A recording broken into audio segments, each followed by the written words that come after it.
This is Atomic Shinobi, and today I'm going to narrate first part of What If Kid Naruto was adopted by Alucard. If you enjoy this video, please like, share, and subscribe to this channel. And for more exclusive and spicy content, follow me on Patreon. Link is in the description below. And now, wasting no more time, let's start the story. Boom! Fireworks burst with a crash of tremendous sound and a flash of colored light high above the village of Konohagakure. There were sounds of joy and celebration coming from the streets.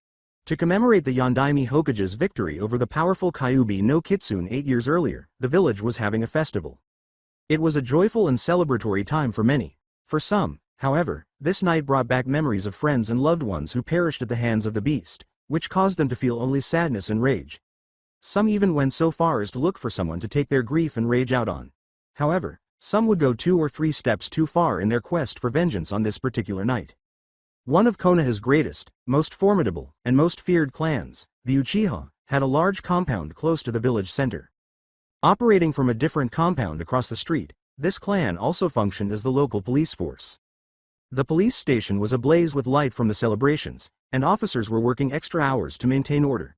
Large quantities of alcohol are typically consumed during a large festival. This added up to inebriated shinobi in a secret village, which is not a good combination. There shouldn't have been anyone in the clan compound itself given the number of officers on patrol and working at the station, but a faint red glow was coming from one of the dojo's windows. 5 men were seated around a huge seal that was engraved on the floor of the dojo. A red, flamed candle and a silver stake set into the floor were placed in front of each man, who was seated in a corner of the pentagram that comprised the majority of the seal. A close examination revealed that the seal's symbols closely resembled those on a summoning circle. One of the men muttered, "Are you sure about this, Fugaku?" "Of course I am," another hissed. "But are you really sure that summoning another demon into the village is the wisest course of action?" "There must be another way," another replied. Fugaku gave the other men in the room a fierce look. "You know as well as I do that when a human summons a demon, the demon must complete the task given to it by the summoner. We have tried time and time again to rid ourselves of the fox, but it refuses to die, no matter what we do to it. Hell, it has even resisted our strongest genjutsu without a second thought. Besides, the best weapon against a demon is another, more powerful, demon. Of course, once its task is complete, we'll capture the thing in our seals and make it into our own personal weapon." Another said, "We understand all of that, but..." As High Sharingan spun, Fugaku growled, "Enough. I am the clan head, my word is law. We begin the summoning now." The others nodded their heads slowly and started to raise their chakra. Fugaku nodded when it reached the proper level, and they all grasped the silver stakes in front of them. After that, they started to direct all of the chakra they had collected into the enormous seal by passing it through the stakes. They each bit their thumbs and let a few drops of blood fall onto the top of their stakes as the seal's power increased. Fugaku felt the air around him suddenly throb with energy as the final drop touched its stake and fell. The seal changed momentarily as the air filled with energy. The seal felt different to Fugaku and the other elders. Previously, it had felt like they were pouring their chakra like water into a huge lake. However, this change was not apparent to the unaided eye. The lake had vanished, but a bottomless pit had taken its place. No, it wasn't a pit. Rather, it was a mouth that was consuming all of their body's energy like a massive leech. "This is it," Fugaku growled, his teeth clenched. "Demon who lives in the beyond, come forth. Hear my call and come forth. Answer my summons and obey my command, come forth." All 5 of the men sent all of their remaining chakra into the seal in a single, tremendous surge as he yelled the last line. The impact was immediate and immediately apparent. The circular seal surrounding the pentagram that made up the massive seal's core now glowed a brilliant white, while the pentagram itself blazed with a deep crimson light. A circle of shadows emerged in the middle, and the men watched as the crimson light gradually grew darker. The crimson light faded and the shadowy circle grew. The circle of shadow briefly covered the entire pentagram, but it abruptly rebounded and shrank when the black shadow came into contact with the glowing ring of seals. As it did, a silhouette appeared from the circle's center, giving the impression that he was standing on a platform that was slowly rising. The shadows surrounding the rising figure appeared to cling to it like a layer of tar attempting to contain something. At last, the figure stopped rising, and the white circle flickered and disappeared, leaving the Uchiha in the company of a creature about 6.5 feet tall. A mad smile split Fugaku's face. With a commanding tone, he turned to the shadowed figure and said, "Success! A demon of hell, come to kill the demon of our village. That damnable fox doesn't stand a chance now. Demon, I command you to go out and hunt down and kill the one known as the Kyuubi no Kitsune." To his astonishment, the massive figure remained motionless, but as a deep rumble reverberated throughout the room, the portion that seemed to be its head leaned back. They were being laughed at by the demon. "How dare you laugh at us, demon? We have summoned you, so you must do as we say. So we command you to go and kill the Kyuubi," yelled one of the gathered Uchiha, causing their faces to flush with rage. The laughter that the demons were rumbling turned into a roar. It was a deep, rumbling laugh that seemed to be equal parts rage and humor. As the Uchiha's anger increased, the laughter continued unabated. "Silence you!" Fugaku yelled. "As your summoner I am your master. That means you are my slave and must do exactly as I say until our contract is fulfilled. So cease your laughter and go out and hunt down the fucking Kyuubi." The figure raised its head once more to look at the Uchiha leader, and the laughter subsided into silence. "You seem to have quite the high opinion of yourself, human. You believe that I am your slave?" the figure warned, continuing to call me that may not be healthy. Blazing, Fugaku asked Sharingans, "Are you threatening me?" Calmly, the figure said, "No, not threatening, simply making a point. You make many demands of me as you say that since you summoned me I am bound to your will under the summoning contract. I will admit you are correct, I am bound by the contract." One elder yelled, "Then why do you continue to ignore our commands? Be silent, underling. I will not execute your commands until we have a true contract between us. We have none yet, so I will do nothing." Fugaku grumbled, "A mere formality. I summoned you, therefore I control you. It is that simple." "Silence, mortal worm. You know not of what you speak. If I do anything for you there will be a cost that must be paid in the end, or I will do nothing. However, if you continue to make demands of me without asking my terms, I will simply rip you apart, consume your souls and leave." The demon exploded. "A demon you may be, but I am the head of the mighty Uchiha clan," Fugaku said. "I have never lost a duel and I never will, especially not to someone who hides in the shadows in fear." With a tone of amusement, the demon asked, "Fear you say? Allow me to demonstrate to you all what fear truly is as I rip you apart with my bare hands." The shadows appeared to melt away like candle wax as the figure spoke, exposing the demon's actual features. Like an Aburame, he wore a red trench coat with a high cowl buttoned up to hide the lower part of his face. He wore a red fedora with a black cloth strip wound around the top and a brim as wide as his shoulders.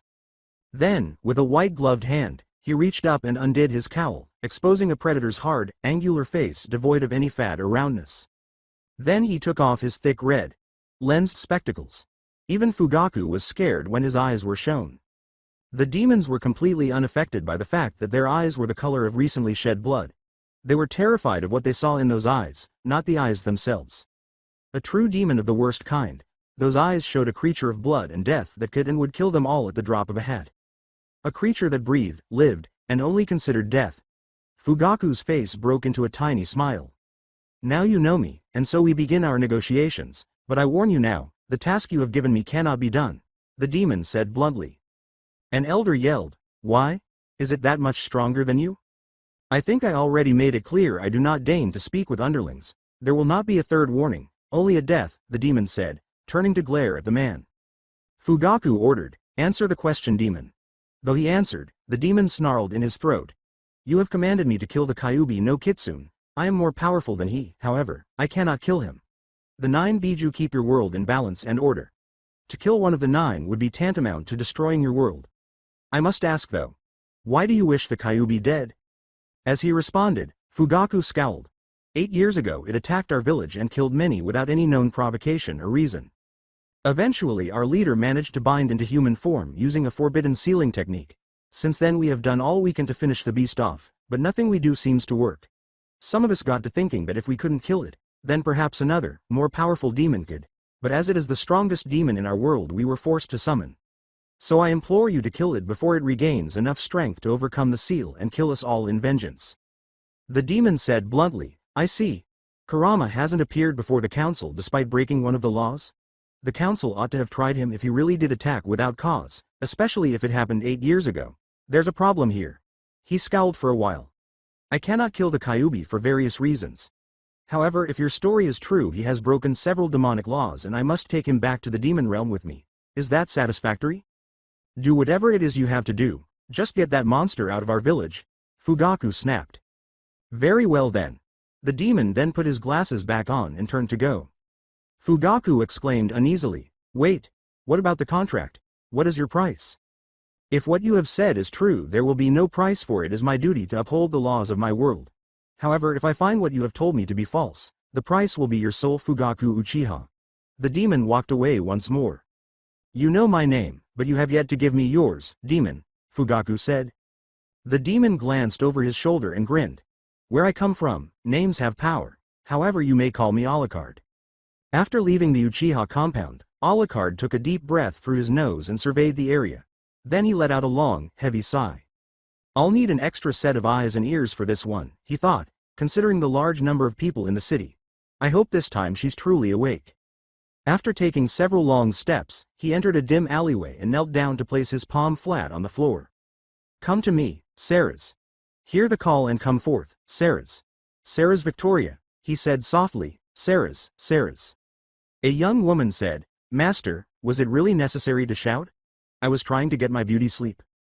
Alucard looked in the direction of the voice. A young woman in her early 20s stood in front of him.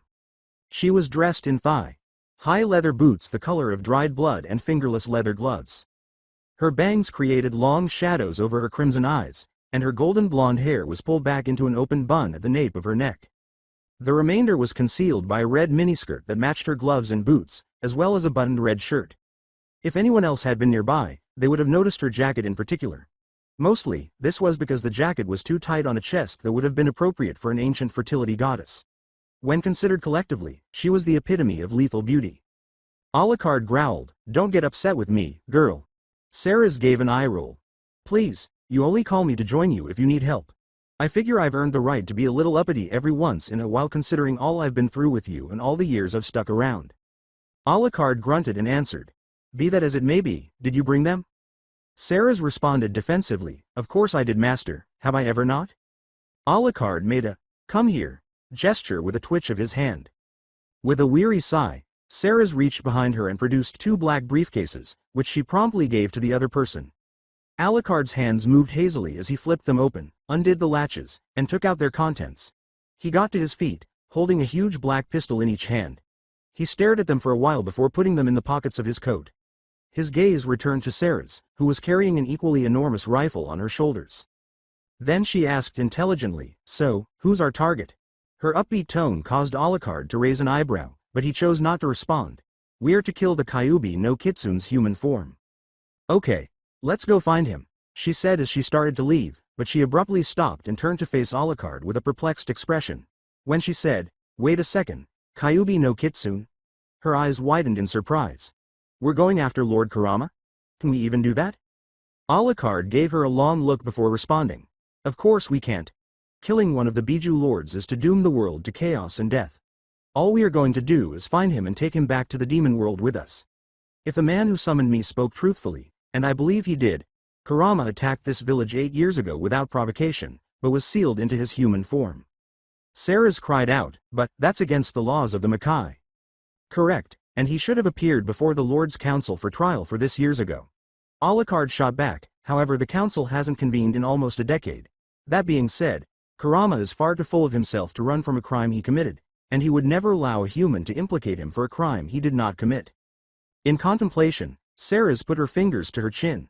What if something is preventing him from doing those things? Alucard simply gazed at her once more. What?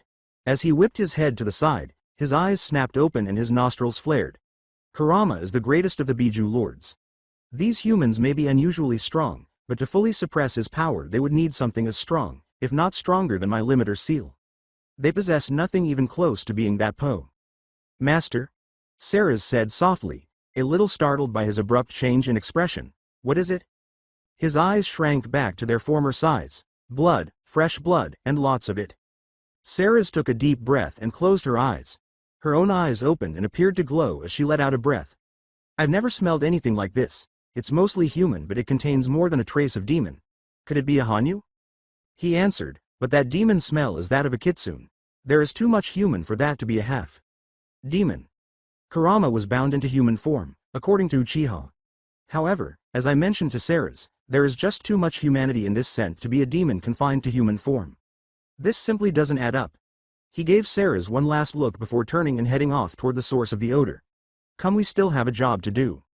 She shouted, Right, of course, and rushed to catch up. The two followed the blood scent through Konoha's streets for the next hour.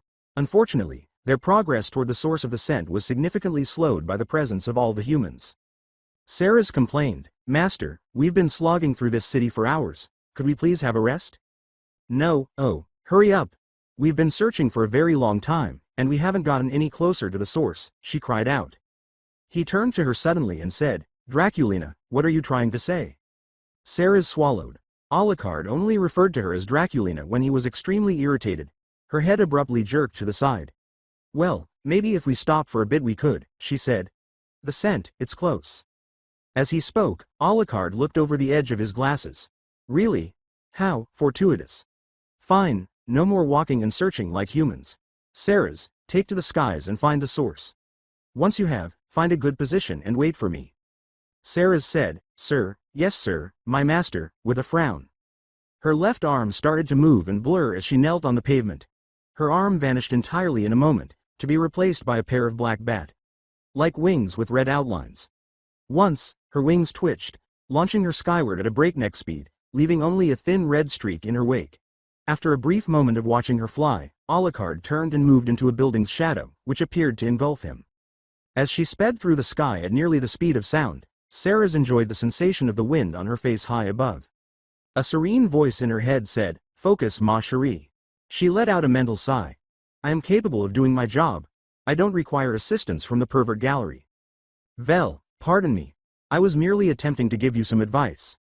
"When you last gave me advice, it was to kiss a girl in the middle of the throne room," she yelled in her head. The voice teased, "It would have been a nice show. For you, Captain Bernadette, perhaps, but not for me. It's not my fault. You only gave me a Von kiss." The spiritual mercenary retorted, "I have to get my kicks in somewhere." "I understand," said Ceres sadly. The young woman's mind was silent for a few moments before she became aware of something strange. "Bernadette?"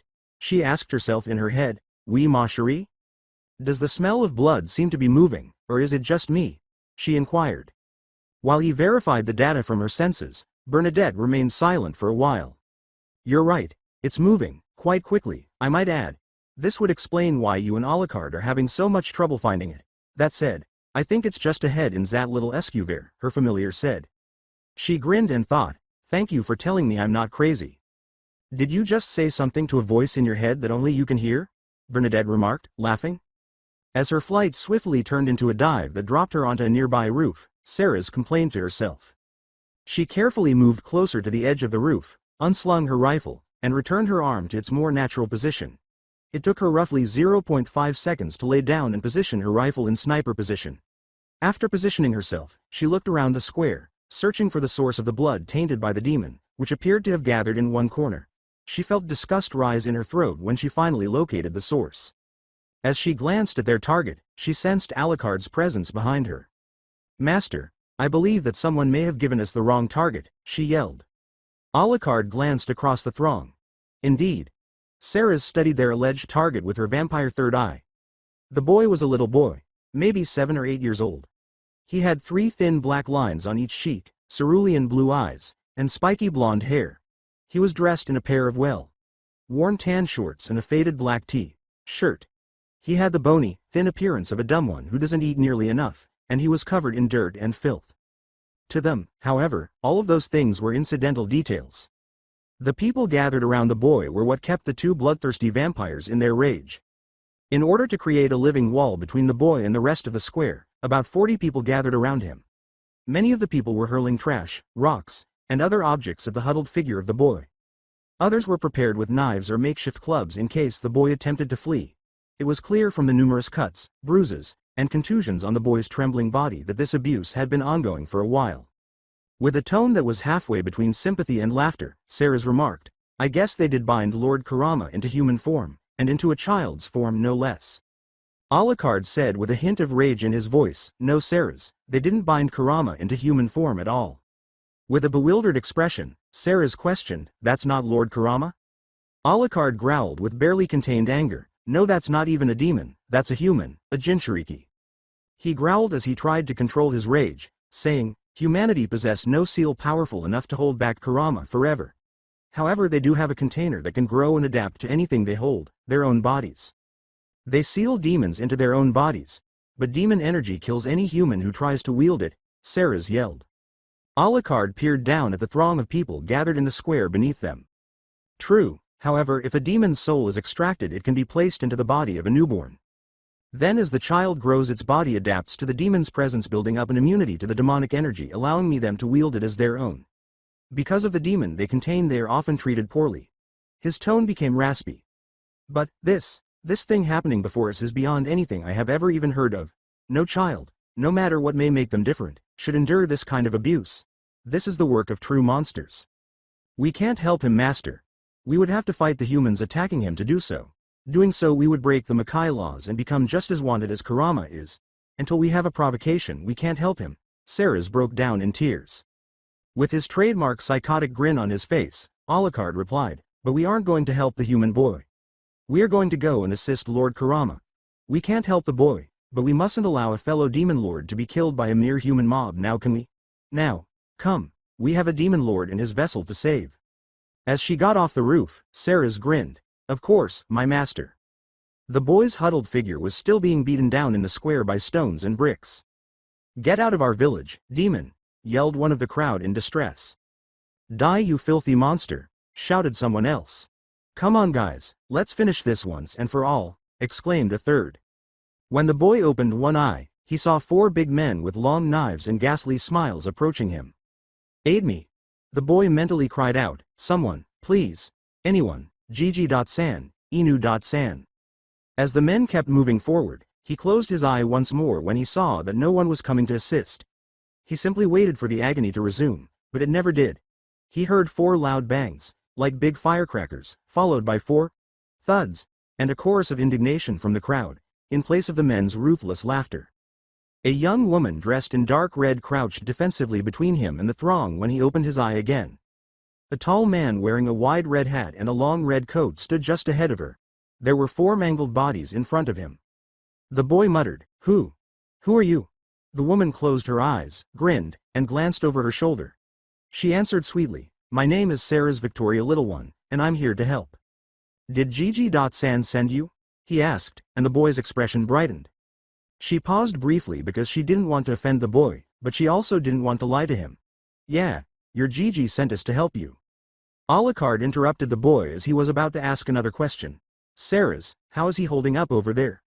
The woman turned back to her master with a pained expression on her face. "Not good, master. He has multiple compound fractures and heavy internal bleeding." Alucard glanced at her over his shoulder. "Take the boy far from here. Find somewhere safe and stay there until I arrive." As she lifted the boy into her arms and held him close to her chest, she uttered, "Yes, master. What are you going to do?" A deranged smile with a terrifying display of teeth split Alucard's face. "I will be demonstrating to these people the power of a true demonic monster." "Of course, master, don't take too long, I'll be waiting for your arrival," she said with a small smile before flexing her legs and launching herself 30 feet into the air, landing on the roof of a nearby building. One of the crowd yelled, "Hey, you in the coat." Alucard turned to look at them, expressionless.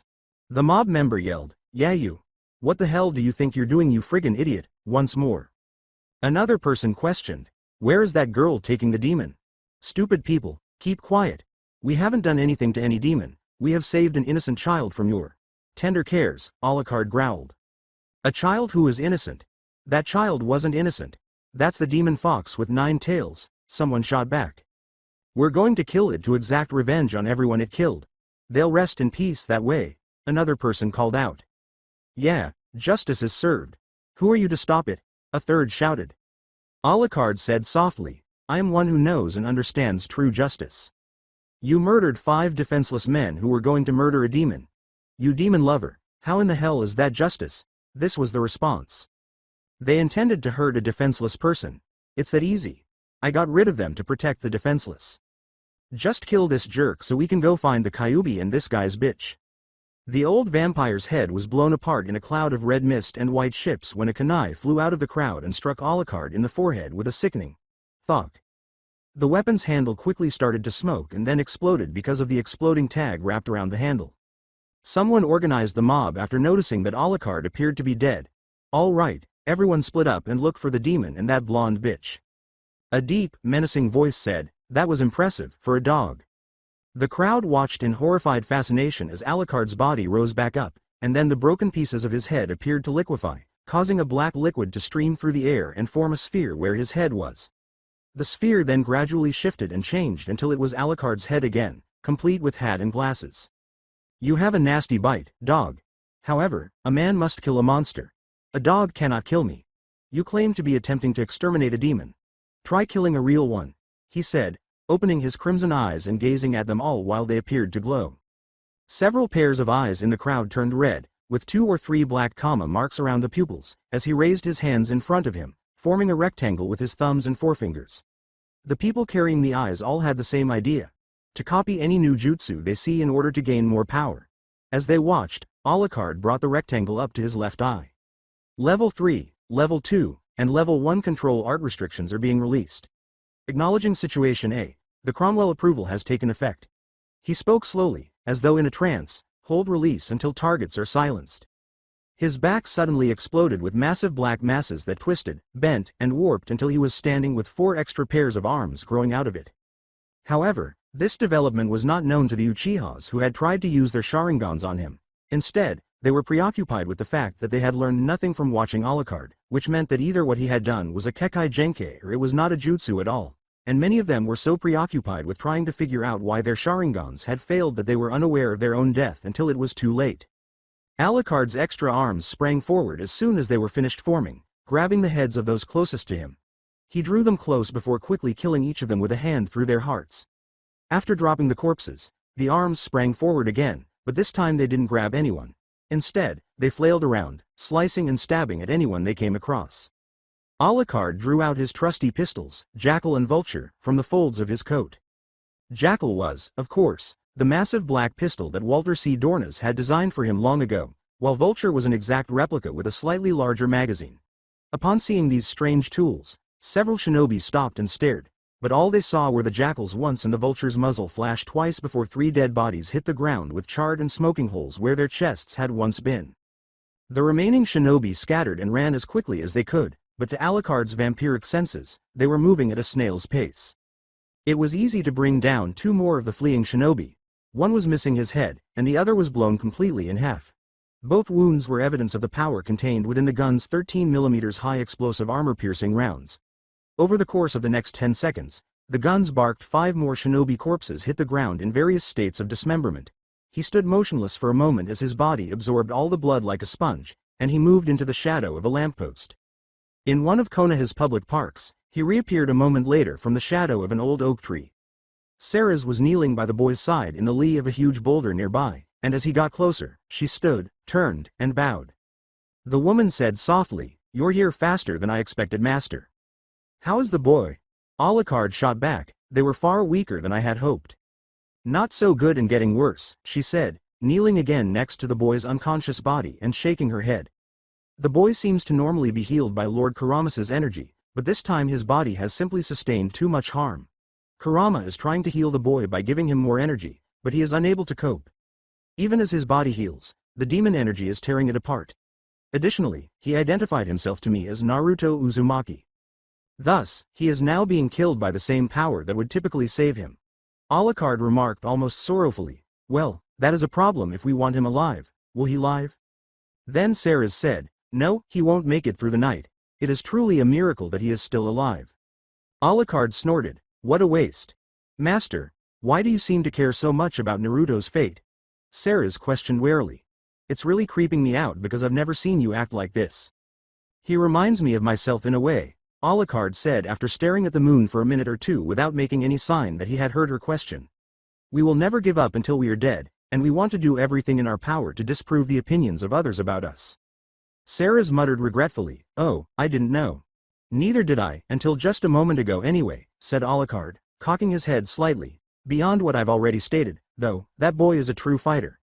His eyes are burning with resolve, and I can see it. He could have killed a monster and would have been a man among men if he had survived." "But master, what are we going to do?" Ceres said, turning back to face Naruto. "You promised that we would bring Lord Kurama back to the demon world with us, but if we do that, Naruto and Lord Kurama will be killed by the world's energy." The old vampire's eye glowed strangely, and he said, "Pick him up and come with me," and turned to leave. "Master, where are we heading?" As she placed Naruto on her back, she inquired. Without pausing, Alucard replied, his home, he will need a few things if he is to live with us comfortably. When Ceres heard her master say that, she was so shocked that she nearly dropped Naruto. What, could you repeat what you just said, master? It seemed like you mentioned that he would be living with us.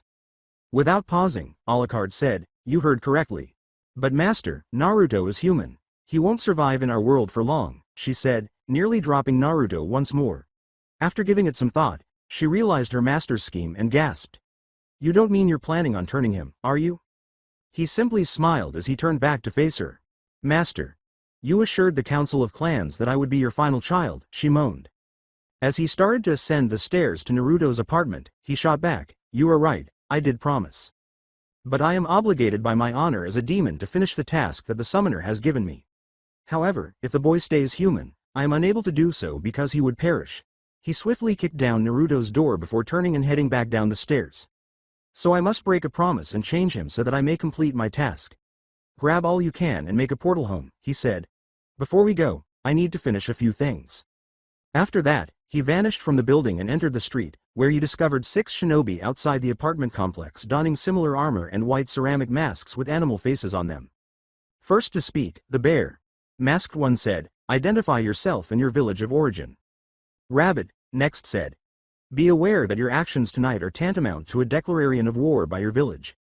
I am called Alucard, and I do not come from one of your pathetic ninja villages, Alucard said, looking at the Anbu through the rims of his glasses. Then as a wandering nin you are under arrest for the murder of 27 civilians and 17 shinobi of Konohagakure, Owl retorted. Will you arrive peacefully, or will we have to restrain you and transport you to the unit for torture and interrogation? With wide eyes, Alucard said, your laws don't apply to me, dogs. You don't have the strength to confront me, worms. You've done a great job, soldiers. Now go rest for eternity.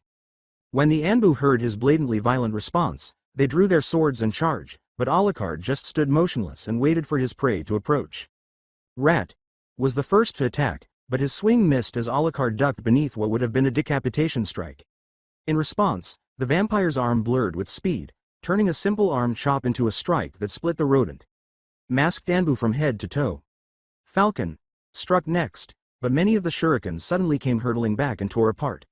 Bear attempted an earth jutsu failed. As he slowly drained the rabbit's corpse, Alucard stood and watched the remaining Anbu leap up to the relative safety of the rooftop, seeing an opportunity for reprieve. Why is this guy doing this? How the hell is he moving that fast? Bear muttered. Weasel muttered, I think he's using some sort of jutsu. Owl questioned, what makes you say that? When I watch him move, his legs don't. Weasel replied, actually it almost looks as if he isn't running, more like he just disappears and then instantly reappears, much like the Yondaime's flying thunder god technique. Okay. Here's the plan. Owl use your static cloud to paralyze him. I'll use Doryu Taiga to trap him and Weasel will bring him down with a genjutsu. The 2 other Anbu gave a nod. Back down to the street, the 3 then leapt. Surprisingly, neither their opponent nor their comrades' bodies were discovered. What the hell? Bear yelled. Owl approached the entrance to an alleyway and looked into the darkness. He felt a slight tap on his chest as he turned away, but he ignored it. As he started to move away, he fell into a pool of his own blood that was quickly flowing from a hole in his chest where his heart had once been. He attempted to call out to his friends, but he was overcome by death. Bear rushed to help after witnessing his teammate pass out. He saw a flash of black and red before he had taken 3 steps. A weird feeling, like hundreds of tiny wires pressing against his skin, caused him to stop. He raised his hand to examine it, only to watch in horror as massive cuts appeared on his skin, causing him to fall apart piece by piece. Weasel, taking off his mask was the last thing he saw. Weasel lowered his mask to the floor, turned to face Alucard, and slipped into his fighting stance while tensing his sword grip. He spoke while his Sharingans were blazing with rage. Give up hope of victory. You face Uchiha now, and I have never been defeated. In response, Alucard's smile only got bigger. Excellent, excellent. Now I can exact my price from your pitiful clan. Weasel scowled while contemplating. I think this will be a great time to test my new eyes because he's too strong for taijutsu or kenjutsu and too fast for ninjutsu. We'll see how he handles Tsukiyomi. He directed additional chakra toward his eyes, triggering his Sharingan's next level and causing the 3 tomos to bend until they formed a tri-bladed shuriken. As he prepared his ultimate genjutsu, he exclaimed, this battle is over, demon. Tsukiyomi.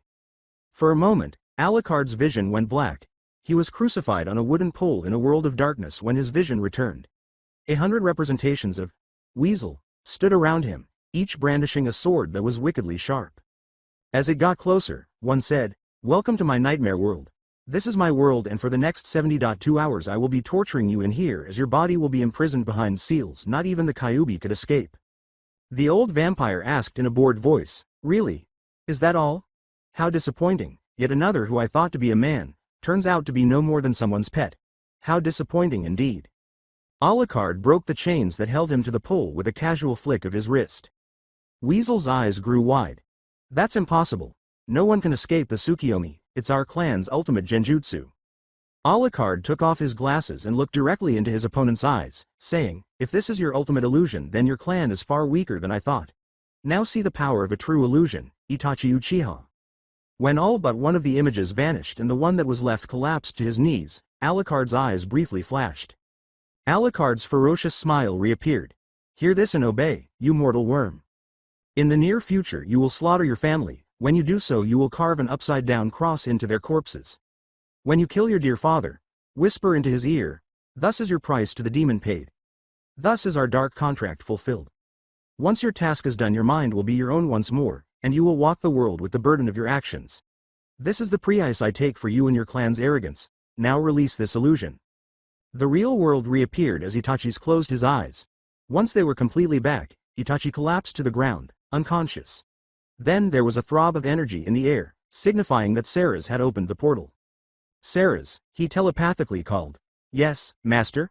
she answered. "Proceed with the boy.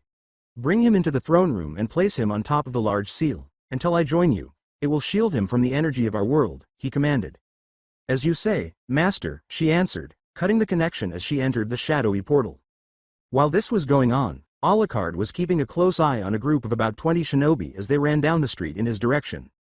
The ANBU's white ceramic masks were worn by all but one.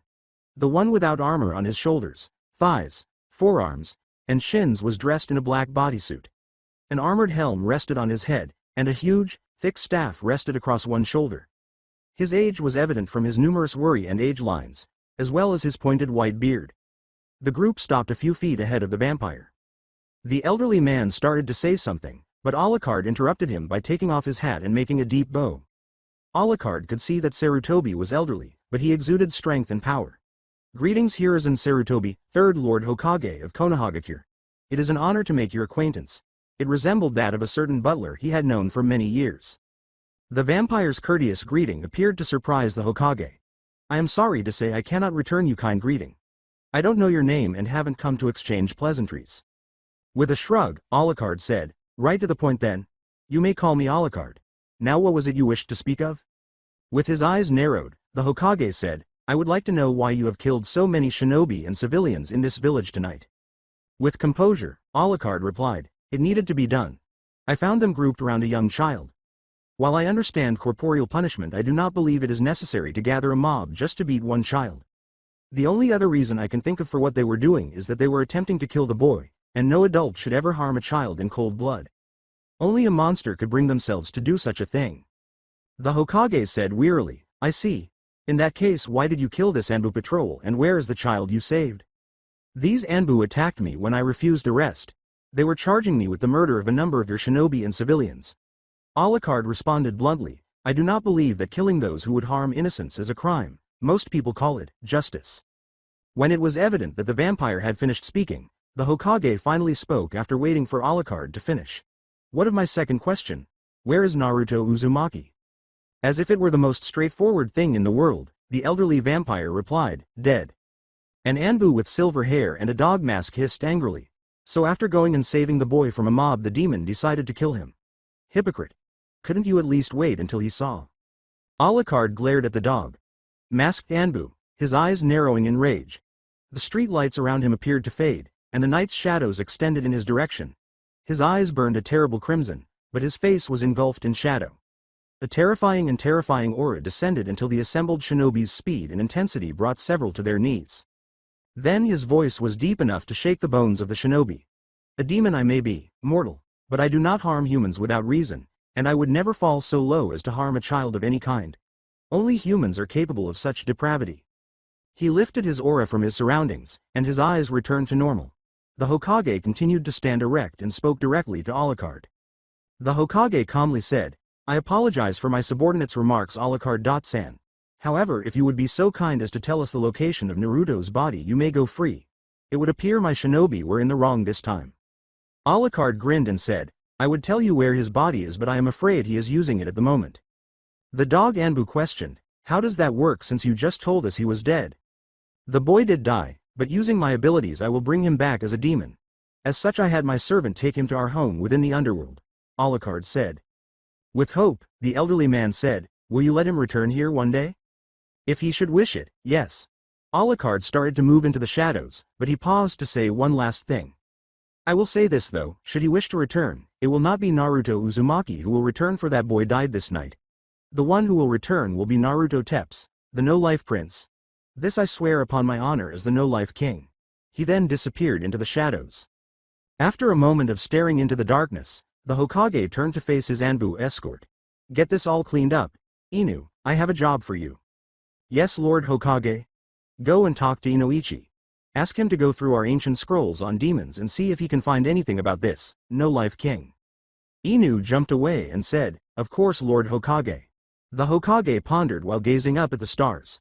"Wherever you are, Naruto, I hope this place brings you all the joy you deserve. Enjoy your life, but return here eventually." Alucard emerged from the shadow of a massive boulder and took in his surroundings. The underworld was by no means a cheerful place, but he had always liked it. The sky was constantly glowing a somber red as if the sun had just set and its last rays were still coloring the sky. The ground was covered in a layer of thick, short tan grass scattered with large purplish granite boulders that appeared to have been thrust up from below. Just ahead of him rose an enormous hill formed by a single massive knuckle of stone that jutted over 2,000 feet into the air from the otherwise flat plain like a great dark tower. At the base of this hill, and there was a city. As with everything in the underworld, this was no ordinary city. It was the capital of the vampiric kingdom, the only city inhabited exclusively by vampires, and its walls were 60 feet high and 20 feet thick, made of solid underworld obsidian, a substance second only to celestial marble in strength. Nearly 25,000 vampires, many of whom refused to drink human blood, lived within those mighty buttresses, making it one of the most dangerous, if not the most dangerous, populated area in the entire underworld, and many people thought that any non-vampire who entered was essentially committing suicide. The great mansions and manors of the older and more powerful members of the vampiric race, many of whom were well over 1,000 years old but still had the ability to tear a cage in half without much effort, were situated within a slightly smaller but no less impressive set of walls that stood 100 feet high and nearly 40 feet thick, just above the city proper. There were two great towers that rose 300 feet into the sky from the top of the hill, the Towers of the Fang, and they rose from the roof of the Vampire King's palace, the great building known as Blood-born Hall. A third set of walls stood at the top of the hill, and these enormous fortifications were 150 feet high and easily 60 feet thick. However, there were no homes, great manors, or mansions behind these walls, because only two beings lived there. It was the second largest building in the entire underworld, second only to the palace of King Yama, god of the dead, but more significantly, it was Alucard's domain, his home, and the site of his final resting place. The hall itself was nearly 200 feet high, resembling a gigantic Gothic cathedral made of shadows, supported by massive flying buttresses of black stone engraved with demonic runes, and watched over by great enchanted granite gargoyles perched on their perches. A moment later, Alucard reappeared from the shadow of a column in his great palace's throne room, which was easily the size of a football field with second-floor balconies on three sides, an enormous half-dome and a similarly sized red glass window on the fourth side, both of which looked over a raised platform on which sat a throne carved from midnight black stone gilt with silver, gold, rubies, and diamonds. It was his throne, the throne of the no-life king. Set into the floor in front of the platform was a large silver circle with a 13-pointed star in the center, while Sarah's knelt just outside the ring. "Is his heart still beating?" the old vampire asked abruptly. "Master, I didn't sense your arrival," Sarah's exclaimed, startled and shocked. "I don't know how, but his heart continues to beat. Internally, his body has sustained far more damage than I had anticipated while he was still alive." Alucard grinned and said, "Despite everything that has happened to him, he hasn't given up. He really would have been a wonderful man. Let's now see if he is prepared to exchange it for another opportunity at life." Alucard only retained any of his power because he had so much of it. If any other vampire, even Sarah's, had entered, they would have been rendered all but powerless in an instant, but naturally, that is why Naruto survived. As he spoke, he entered the Silver Circle, which was made to weaken vampires or any other supernatural being by locking almost all forms of energy outside its protective circle. The old king knelt next to Naruto and gave him a violent shake to wake him up. When Naruto regained consciousness, his cerulean blue eyes slowly opened and he stared at the creature kneeling by his side. You're the one that rescued me, he uttered in a weak voice. Indeed I did. I don't recognize this place. Where am I? The blue eyes asked, darting around before closing with a wince. Alucard replied calmly, you are lying in the throne room of my palace, which stands in the underworld city of Shadowfang. The underworld? I'm dead, you say? Naruto yelled, but as his body ached, he curled into a fetal position. No, you're still alive. But the pain you are going through right now is because you are dying, and there is nothing anyone can do about it, Alucard said sternly. At least, not yet. You're going to die tonight, one way or another. Given this, I know how to prevent death from being your demise. What are you saying, Ung? Another wave of pain swept through Naruto as he asked. I can save you, but I cannot prevent your death, Alucard said, staring at him with steely eyes. However, this gift of life after death comes at a high cost, so I must ask, do you really want to live, regardless of the price? When he heard Alucard's question, Naruto's eyes widened in shock. He tried to ignore the pain for a moment so he could think of his response, but it was getting worse and was too much to ignore. He then looked up at Alucard again, his eyes filled with pain, but this time there was also the fire of determination in their blue depths. I want to live, Naruto said. I vowed to become Hokage one day, and I will not allow death or anything else to stop me from realizing my dream. When Alucard heard Naruto's response, he smiled menacingly. Very well, boy. Never forget that you made this decision voluntarily, and never feel regret for it. You will die the day you regret making this decision. I should warn you that this is going to hurt like hell. His head shot down, and then his mouth clamped down on Naruto's shoulder after opening as wide as it could physically go. Naruto experienced a slight stinging sensation in the area of his shoulder where Alucard was biting him. Suddenly, every nerve in his body seemed to scream in excruciating pain, causing his vision to swim in dark spots to appear before he finally blacked out due to the pain. When he woke up, Naruto was lying in a dark room in a puddle of water.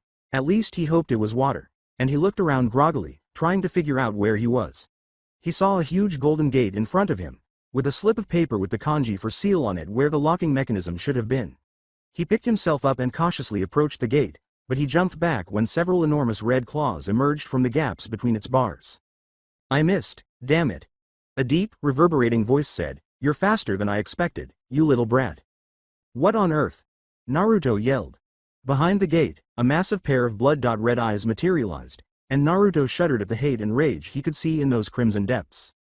So you arrived here at last. The voice growled, Well, it's about time. I was getting bored and I've always enjoyed a good evisceration show. You bastard, who the hell are you? Naruto continued to yell as he spoke. A giant red-furred fox with 9 tails was seen waving in the air behind him as the gate's opposite side suddenly came to life. I am the Kyuubi no Kitsune, Lord of the Demon. Fox clan and the most powerful of the 9 beast lords. The fox let out a roar. What? The blonde cried out, but you're dead. You attacked the village years ago and were killed by the Yondaime Hokage. No mortal could ever hope to kill me, arrogant human. The Kyuubi roared, Your idiotic Hokage imprisoned me in your soul, thinking I would be there forever. So everyone despises me because of you. You are to blame for everyone who attempted to harm or kill me, as well as the times I had to hide on my birthday to avoid being killed. I despise you. With all the venom he could muster, Naruto let out a scream. What if you despise me? The fox laughed in response. You are just a little snot-nosed brat of a human, and I am one of the mightiest demons to ever step on the surface of your pitiful world. You don't scare me. Well, you 9-tailed bastard, I'm not scared of you either. As long as that seal is present, you are powerless to harm me, Naruto said angrily. Are you talking about this? The fox chuckled. Naruto's eyes darted to the paper on the fox's gate, which was slowly burning, and as he watched with a horrified expression, the paper suddenly ignited and turned to ash. Naruto stared at the fox in confusion for a moment before becoming aware of a quiet hissing noise. With a flick of his paw, the demon fox smashed the gates open with terrifying suddenness, emerging slowly and stretching himself out as if he had all the time in the world before turning his bloody red gaze on Naruto. Any final remarks? He made fun of it. Naruto smirked defiantly and said, "Yeah, I'm gonna give you a really bad case of heartburn, you asshole." The fox narrowed his eyes and swung his jaws wide. Just as Naruto was about to become the fox's unsatisfied meal, a huge blade of shadow struck the fox's side, flinging him across the room. "You're still a beast at heart, even after all these years." A rich, deep voice said, "What a shame, I detest putting down beasts." When Naruto turned around, he saw a man emerge from the wall like a ghost, with a straight sword hanging at his waist, a tattered black cape hanging from his shoulders, wild black hair framing a heavy face that cascaded down to his shoulders, and a black goatee and mustache framing a small smirk. The man was dressed in some sort of steel armor. Spitting the word out like a sour candy, the fox said, "Teps. What are you doing here, and how did you enter the boy's thoughts?" A broad smile spread across the man's face. "What? No warm welcome from my long-lost lover? I was under the impression that we were friends." The demon fox sneered. "Now tell me what the hell you're doing here. If you hadn't noticed, I'm in the middle of lunch. I was never your friend, you annoying bloodsucker. I was only ever your business partner, and that was years ago." "I am just protecting my newest fledgling, of course," the man said, his eyes widening and his smile changing from joyful to insane in an instant.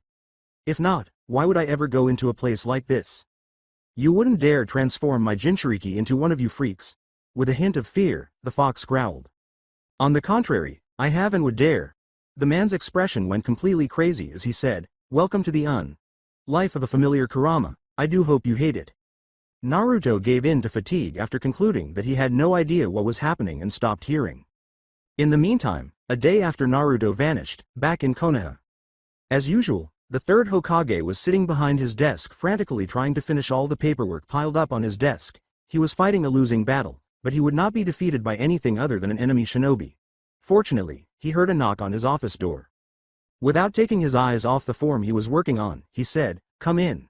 This was Danzo's second attempt to restart the root program. After entering the office with a file folder in one hand and silently shutting the door behind him with the other, an Anbu agent wearing an Inu mask approached the Hokage's desk and waited for the older man to complete the form before the Hokage finally looked up at the agent. "Ah, Inu, I assume your search with Inoichi was successful?" With hope, the old man asked.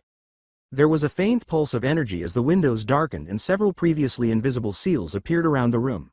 The Anbu nodded in agreement but said nothing. The Hokage waited for a moment before he sighed and got up, then went to the windows and bit his thumb lightly before smearing the resulting drop of blood onto the window pane. The Hokage then went back to his seat, nodding to himself. The Anbu reached up and took off his mask, saying, "Thank you, Lord Hokage." "Kakashi, it's not a problem. Of all people, I recognize the importance of confidentiality. What did you discover now?" The older shinobi leaned forward and rested his head on his hands before responding. As he took a seat across from his leader, Kakashi opened the folder and spread its contents across the desktop. "Nothing really specific, but we did gather enough information from various places that between myself, Inoichi and Shikaku Nara we came up with a couple of pretty good theories." "Show me what you found first, and then give me your theories," the Hokage said, steepling his fingers in front of his face. "This is a copy of a page from a scroll from before Konoha's founding that we found deep in the Shodem's catacombs beneath the Senju compound," Kakashi said, nodding before sifting through the papers on the desk until he found the one he was looking for, a piece of parchment that was yellowed with age. "It enumerates every demon lord known to exist in the underworld. According to the piece you are holding, Bahamut is the king of dragons and the lord of serpents. Chomei is the seventh of the nine and the lord of forests and beetles. Gyuki is the eighth of the nine and the lord of oxen in the plains. And Drakwithar is the no-life king and the lord of the fanged ones. 13 additional names with the addendum, servant to the no-life king, were discovered in other sections of the manuscript. He must have extraordinary power because he is in the highest echelons of the demonic hierarchy and has several other demonic lords as his servants. But jokes aside, what about these fanged ones? I do think he demonstrated some of that power to us when we encountered him on the street," the Hokage joked. "Are we aware of their identities?" After a moment, the one-eyed Jonin held up a thin leather-bound book and said, "I believe we do, my lord, but I'll get to that in a minute. This is the remnants of yet another manuscript. However, this one relates the tale of a prince who, in exchange for immortality, sold his soul to the devil, who we think is King Yama. The passage that piqued our interest the most was this one. Thus died Vladimir Tepes III, Prince of Wallachia. His corpse rose in that instant as his soul flew to the devil's side. Thus began the Dark Count Drakwithar's reign." Drakwithar. Why is this demon known by so many names? The Hokage pondered aloud. We had the same question, and after some additional research, we discovered the solution. Drakwithar means Lord of Shadow, and is a word from a long, dead language. Additionally, we discovered several references to a creature known as Alucard or Dracula. We think these are just incorrect pronunciations of Drakwithar. But whenever we looked up any of these names, Vladimir Tepes came up. What does this mean? That there are simply too many names for this no-life king? Because all I have so far is that he has many underlings, great powers, and is the lord of a demonic race called the Fanged Ones, the Hokage inquired wearily. Given the age of the documents we found the information in and the fact that he goes by several names, we think that this specific demon has existed for a very long time, predating even the time of the Sage of Six Paths. Kakashi responded, in fact, based on the dating system used on the documents, we think that he is somewhere around 7 or 8,000 years old. Now, to answer a previous question.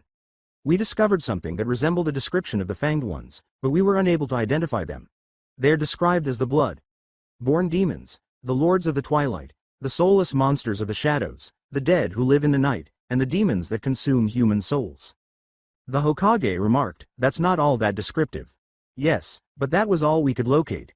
We found only hazy allusions to the entity we refer to as the no-life king beyond what I have shown you. Kakashi sighed in disappointment and said, most of those references were actually to one of his other names. After reflecting on the information he had been given, the Hokage closed his eyes and slowly opened them. All right, tell me your theories, he said. I want to see what you all came up with, but I have a few of my own. All right, so here's our theory, Kakashi said, gathering all the papers back into the folder and reclining in his chair. A man named Vladimir Tepes became a demon known as Drakwithar several millennia ago after selling his soul for immortality. He has since dedicated his time to increasing his power, and we believe that it is at least as great as the Kyuubi's based on where his name appears on the list of demon lords. That doesn't tell me what kind of demon he is. We conclude that the no-life king is the ruler of all vampires based on the information we have. He is the eternal ruler of a race of undead that is made of blood and drinks souls. There isn't another type of demon that would fit the description, would there? Kakashi responded gradually. I reached the same conclusion as you did. The Hokage shook his head slowly in response, saying, to be honest, I find it rather hard to believe that fairy tale monsters like vampires actually exist. Kakashi laughed lightly and said, you once fought a 50-story nine-tailed demon fox. In response, the Hokage chuckled slightly and said, I know I did, but sometimes I don't believe that either.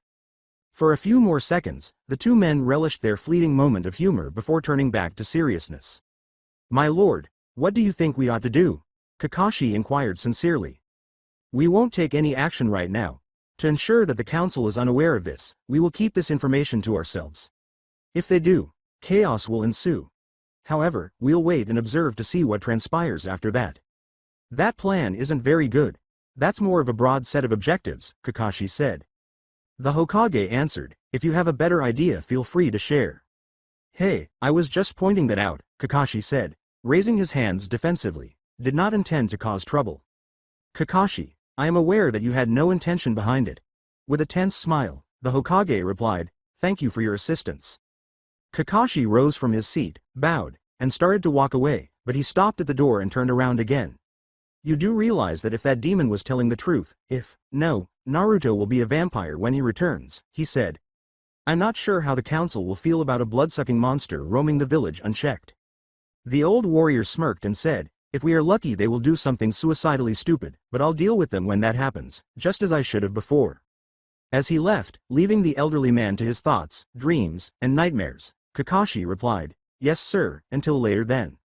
36 hours after Naruto was bitten, inside Blood-Born Hall. With a splitting headache, Naruto woke up in an unfamiliar bed and moaned in agony as he sat up, seeing stars as a result of the effort. He then gave up on sitting up and curled into a ball with his head between his knees, and as he did so, he heard a door open. Oh, you're conscious, the voice of a young woman said. You're Sarah's, right? He asked, opening one eye slightly to see a young woman standing at the foot of his bed. She appeared somewhat familiar until his more recent memories forced themselves to recognize her. I was saved from that mob by you and that tall guy. Sarah's grinned broadly and flashed her atypically large teeth. It's fantastic that you even remembered my name. I've got a question for you now. We went to your apartment to retrieve a few items after saving you. Do you recall what transpired next? You used some kind of space time jutsu, Naruto said, finally sitting up but leaning his back against the headboard because he didn't have the strength to stay upright on his own. We were in my bedroom 1 minute, and then we were in a huge building, and I was on the floor. He winced a little. I felt like my body was burning. However, that tall guy reappeared. He asked me if I was willing to die or if I wanted to live. How did you respond? Sarah's asked. Naruto answered resolutely, I told him I wanted to live, no matter what. With a sigh, Sarah's body sagged slightly. Good, you remember your choice. My decision? By that, what do you mean? With a bewildered expression, Naruto asked softly. With sorrow visible in her scarlet eyes, Sarah said to him, Naruto, I'm sorry to be the one who has to tell you this, but, after my master, Alucard, heard your answer, you died. You're saying I'm dead? Naruto's eyes widened as he exclaimed. Slowly, as though uncertain of herself, Sarah said, technically, yes, you were dead. Master Alucard brought you back though. With narrowed eyes, Naruto asked, how did he do that? The dead cannot be revived by anyone. A sickly looking redhead sneezed somewhere in a megacure. Master Alucard is a demon lord of immense power, capable of many things that you would consider impossible, said Sarah's with a slight smirk. You're correct, though, that despite his strength, even my master is unable to bring the dead back to life, but oh shucks, I'm not into this. What are you saying? What's happening? A completely perplexed Naruto asked. You're a vampire now, Naruto, she said, taking a deep breath. Look, you aren't going to believe this anyway, so I'm going to just say it and get it over with. You were here because you stated that you wanted to live no matter what. Everyone knew that vampires were just stories, so Naruto wasn't sure if he should laugh or just call her crazy. However, as he looked into her crimson eyes and at her sharp teeth, he gradually realized that not only was she serious, but she was also a vampire. If she could be a vampire, then could he? He focused and searched for his heartbeat, but was unsuccessful. He also noticed that he had been holding his breath without realizing it, but his chest did not feel constricted or painful. He looked again into her eyes and saw his fear reflected there. Are you serious, Cammy? He muttered. Sarah's watched as his shoulders drooped in defeat as she shook her head slowly, but then he appeared to get excited again and looked at her. Does being a vampire now entitle me to all the awesome things you see in movies? Naruto, brimming with enthusiasm, inquired. Her expression was bewildered as she nodded. A huge smile spread across his face. That means I could be the most amazing and powerful ninja ever. Even more awesome than the Ondaime. I'll become the most awesome Hokage. Sarah's was completely perplexed. She had no idea what he was talking about. Through their telepathic connection, Alucard clarified, it is his reason for living, it is his dream. I understand that, but who is a Hokage? Sarah's retorted. He thinks that if he becomes Hokage, everyone will stop hating him for the fox he carries, Alucard explained, adding that, the Hokage is the leader and mightiest defender of the village he lived in. Sarah's remarked, I hate to dampen his spirits, but no sane person would ever allow a vampire to lead a human village. Perhaps, thought Alucard, none of that matters to him. We have just given him another way to prove himself to the villagers and get stronger. The fact that he has turned into a vampire doesn't even bother him in the slightest. Hey, he's an interesting kid, that's for sure, she said, cutting off their mental connection. When she regained consciousness, she noticed two things that completely shocked her. First, the 3 blood packs she had brought in for him were empty and lying on the ground. Second, she was standing in front of a full-length mirror and poking his reflection. Naruto? Have you had any of those? She gestured to the blood packs as she asked. After blinking a few times, Naruto responded, duh.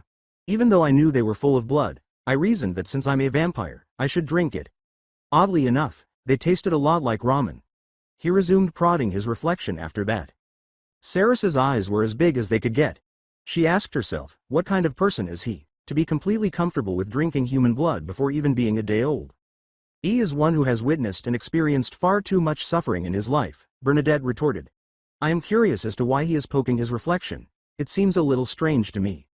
What are you doing? Bernadette was requested by Sarah's. Naruto responded solemnly, I'm trying to figure out who this guy on the other side of the window is and why he's copying me. Sarah's let out a loud laugh. It's not a window, it's a mirror, so there is no one on the other side, it's just your reflection. Naruto assertively said, he doesn't look anything like me, besides, vampires don't have reflections. Sarah's chuckled once more as she moved to stand beside Naruto so he could see her image in the mirror. The implications of seeing Sarah's reflection caused Naruto's eyes to widen. He then took stock of what he saw when he looked at his own reflection. The 8-year-old Naruto he had previously known was replaced by a young man in his late teens, who was about 5 feet 10 inches tall and only had on a pair of blue flannel pants. Even the fat from his face had disappeared, leaving behind an angular predator's face, and all traces of fat had disappeared, leaving only well-toned whipcord muscles. His eyes were still an electric blue, but there were no whisker marks on that face. His hair, however, was the most noticeable alteration. His once spiky blonde hair now cascaded in silver down to his shoulders. He had completely changed. Sarah spoke after noticing his astonished look. Sometimes the body can handle the transformation, sometimes it can't.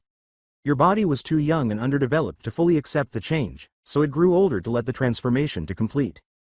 Despite nodding, Naruto kept his gaze fixed on his new reflection. He was finally startled out of his narcissistic trance by a knock on the door. When Sarah opened it, he saw two young men, one with brown hair and the other with blonde, wearing black tuxedos. The blonde said, bowing, "Miss Victoria. The master wishes to speak with you at once." He also asked the Naruto be given clothing more appropriate than his current attire. The one with the brown hair bowed to Naruto. "Sir Naruto, if you will follow me I shall lead you to the master's wardrobe. Once there we can find more suitable attire to wear in the master's presence." The two departed after Naruto nodded. As the two vanished down the hallway, Sarah observed. The blonde servant gave a little cough.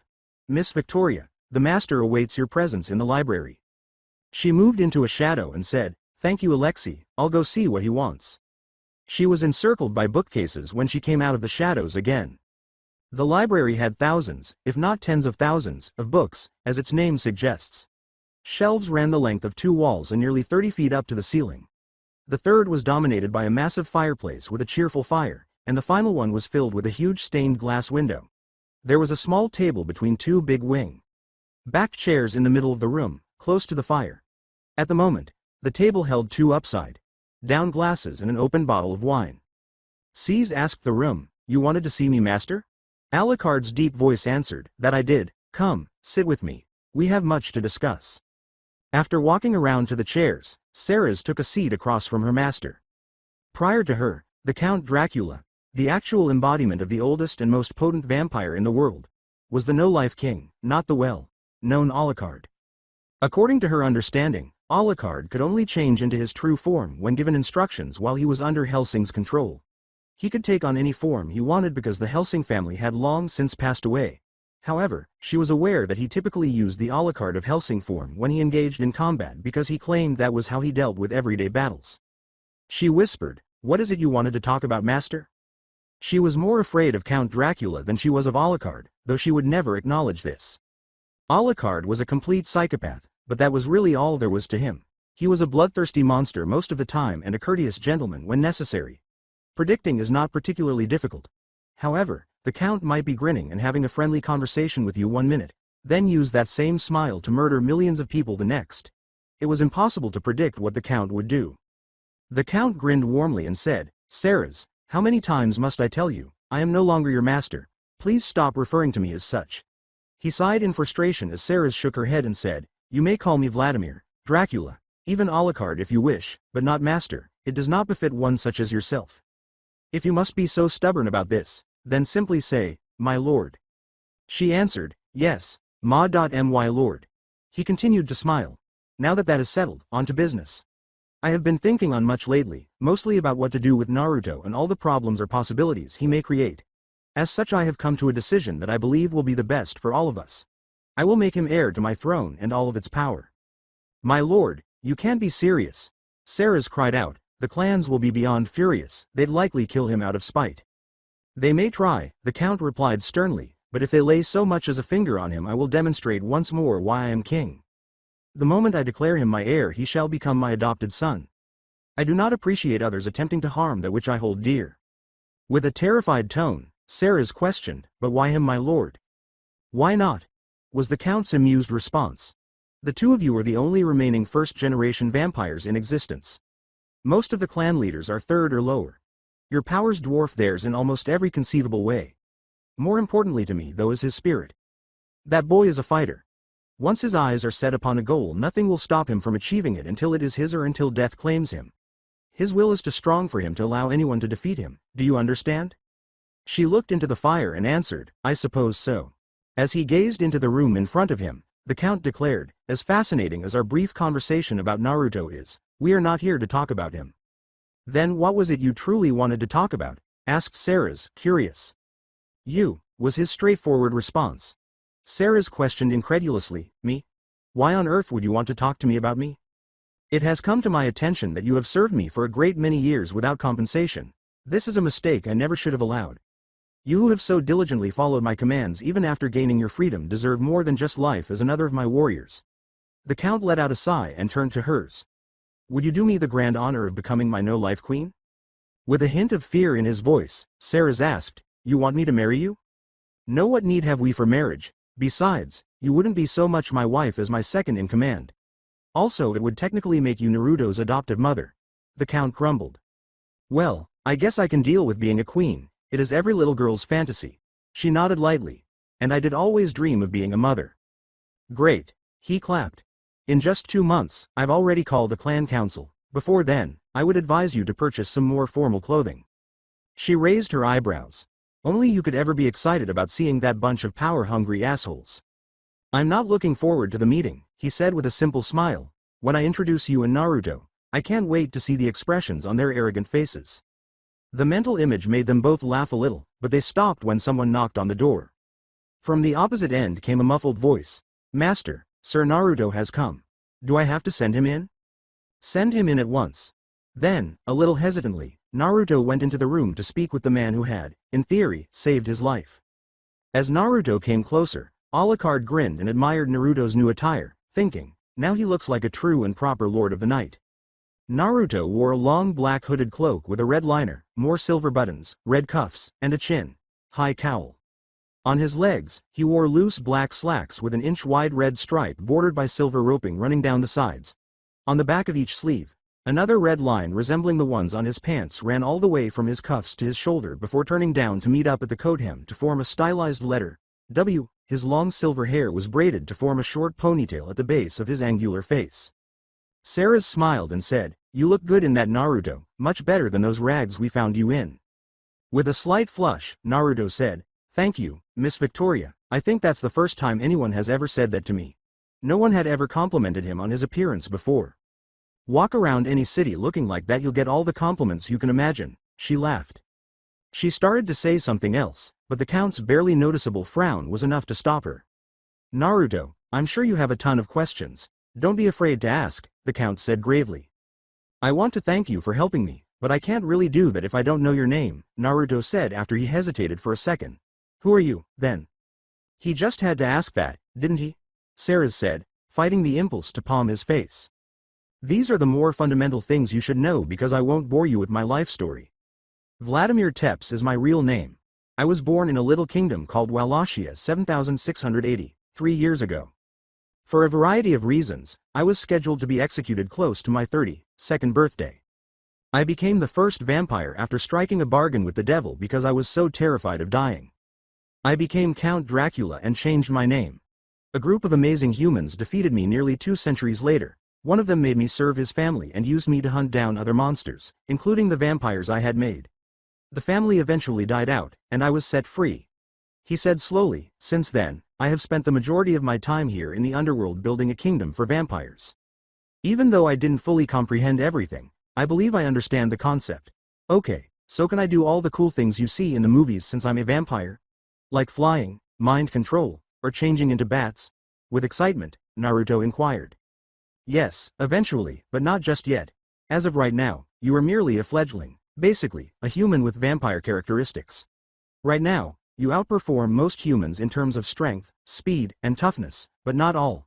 The Count replied, until you've made your decision, you won't be able to use your full power. But didn't I already do that? I mean, I decided to live, didn't I? Naruto answered. You chose to cast aside your humanity and become a vampire, the Count said, rubbing his chin thoughtfully before responding. However, a tiny part of your soul still longs to be human because it finds some aspects of being a vampire unacceptable. Naturally, since every individual is unique, they will all have different limitations and won't accept the same things. Sarah's, for instance, had nearly all of her physical abilities but was unable to use them because she refused to drink human blood. To find out what you can and cannot do, we will simply need to try. Naruto asked, since my body is stronger, does that mean my jutsu will be stronger too? After initially appearing a little dejected. The Count's expression softened as he said, no, as a vampire you will be unable to use ninjutsu. What? Naruto let out a horrified cry. Chakra, which is made by fusing your mental and physical energies, is necessary for ninjutsu. In a dejected tone, the Count clarified, we cannot form chakra because our bodies are technically dead and we have no physical energy. Naruto was so distraught that it took all of his strength to keep from collapsing to the ground and sobbing uncontrollably, even though a tiny drop of blood leaked from one eye. He couldn't be a ninja if he couldn't use ninjutsu. The Count calmly remarked, I have a way you can still become a ninja even though you may not be able to use ninjutsu. How? Naruto gasped for air.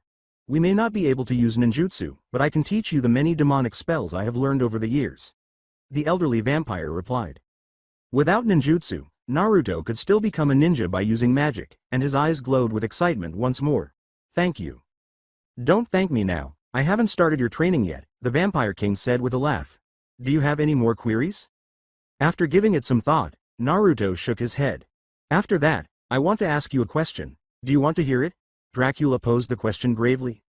Although he was a little curious about what a powerful demon lord would want to ask someone like him, Naruto swallowed and nodded because his curiosity eventually overcame his fear. What would you say if I told you that Ceres and I wish to adopt you and make you prince of all vampires? The first vampire asked, staring Naruto in the eyes as he spoke. Gazing at the ancient vampire seated in front of him, Naruto blinked a few times before answering with a very astute, what? I asked you if you wished to be adopted and... Alucard repeated himself, somewhat surprised by Naruto's response and believing he had been misunderstood. No, I heard you the first time, Naruto said, extending his hands in front of him and making a halt gesture. I want to know if you're being serious or if you're just kidding. The Count, who genuinely did not like Naruto questioning him, narrowed his eyes dangerously as a low rumble came from his chest. Ceres interrupted when she heard her master's rage, saying softly, of course we are serious, Naruto. We saw the hell you lived in. Nobody should have to experience what you did, especially not a child like you. The worst part is that you had a happy childhood despite having no parents to love and protect you. All we want is to assist you. How do you know so much about my life? Naruto asked, crossing his arms in front of his chest. The Count answered from his seat, anything that is known to those I consume becomes known to me. Look, you want my honest reason, fine, here it is, Ceres said with a weary sigh and an eye roll. My life was very similar to yours when I was still a human, albeit perhaps not as horrible. Like you, I spent the majority of my early years alone without any parents. Finding a partner to start a family with would allow me to provide my children with all the love and care I never received as a child. I believed I would never be able to fulfill that dream after turning into a vampire. I can now share my dream with you. Naruto was still not entirely persuaded. He says he wants you as his adopted son because you remind him of himself when he was still human, Ceres said, jerking her head in the direction of her master. I think that's a bunch of bullshit. He will never acknowledge it, but his human family was the source of some of his greatest joys. The Vampire King complained from his seat, you know, I'm right here. I'm fully capable of speaking for myself, Draculina. You'll notice that nowhere in his complaining did he say I was wrong, did he? Ceres said, ignoring him and fixing her eyes on Naruto's. Naruto, what are your thoughts? Could you create a family out of two cold-blooded old vampires? After a moment, Naruto's expression softened as he let out a deep sigh and said, you know, if we were to become a family, I'm pretty sure we would win the most screwed up family in the world award pretty consistently, mother. He smiled as he concluded. Ceres leapt from her seat to give her new son an embrace. In fact, she did so quickly that her chair flew back about 20 feet. The mother and son held each other for a minute or two before Ceres moved away and gave him a quick peck on the cheek. As they completely separated, they both started to sniffle, as if they were going to start crying. The Count said in a tone that was halfway between irritation and rage, oh please, don't start crying in front of me. What kind of king would I be if my wife and son suddenly start crying their eyes out after a short hug? Father, you keep saying you're a king, Naruto thought as he repeatedly dabbed at his eyes with his sleeve. What precisely are you in charge of? In front of his new son and heir, the no-life king got up from his seat and declared, I am the first vampire in history. I am also by far the most powerful because of my age. As a result, I rule over all vampires and control a sizable portion of the underworld as the no-life king. Naruto gave a grateful whistle, assuming it was something along those lines, but he never would have imagined that his new father was the oldest vampire alive. As my son, you are my heir, the ancient vampire said, capturing Naruto in his flaming red eyes. You will take the throne after me when I eventually step down. You are the no-life prince Naruto Tepes, my son and heir. You mean Tepes? That's something I could get used to. It proves that I've changed from the mistreated child I was, Naruto said, grinning slightly. The king thought, the boy and I have to go for a while, Sarah's. Sarah's answered, what? Why now, when we just became a proper family? The count clarified, yes, we are a family, and that is why we must leave. The 13 clans will be gathering here in 2 months. Naruto must be prepared to deal with them in every way possible. He must be trained to understand his abilities, or he won't last the week. Sarah's huffed in response, I understand, my lord. I still don't like it though.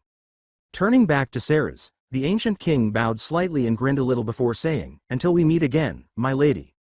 With a slight bow, Sarah's answered softly, until we meet again, my lord. A few long strides later, the count nodded and left, calling over his shoulder, come with me Naruto, we have much that needs to be done. When his mother nodded, Naruto practically flew out the door and down the hallway. After catching up, he made the decision to say, Father, where are we going, and why? We are going into the city to get a proper weapon for you from an old friend of mine. The count responded with a shoulder gesture. After that we will be heading out into the wilderness for 2 months. Naruto was clearly taken aback. I've just arrived here. Why must we depart for so long? In order to train, we are leaving the city. Or at least so that I may train you, the caped figure said, turning to face his son. Are you already training? Iruka, sensei is worse than you, man, Naruto whimpered. If you do not wish to train then feel free to go home and wait for your approaching death, was the dismissive response. The coldness in his father's voice made Naruto shudder. What do you mean, wait for my impending death? Is there going to be something that wants me dead? The leaders of the 13 vampire clans will convene here for a council in 2 months. At that council meeting, I will introduce you as my son and heir. Many will disagree with my choice, but they aren't stupid enough to confront me head on. His father clarified, I want you to be strong enough to crush any and all who would dare challenge you. Instead, they will challenge you in hopes of defeating you and claiming your position. I get the feeling you and these clan people don't get along real well, said Naruto. That would be a severe understatement, the elder vampire snarled in his throat. I detest that group of power. Hungry jerks. They are always looking for ways to weaken my authority or undermine my power. They appear to believe that they, and not I, are in charge of this kingdom simply because the clans look to them for direction. If you detest them so much, why do you still hang around with them? With genuine curiosity, Naruto inquired. I need them to keep the clans in check, even though I hate to say it.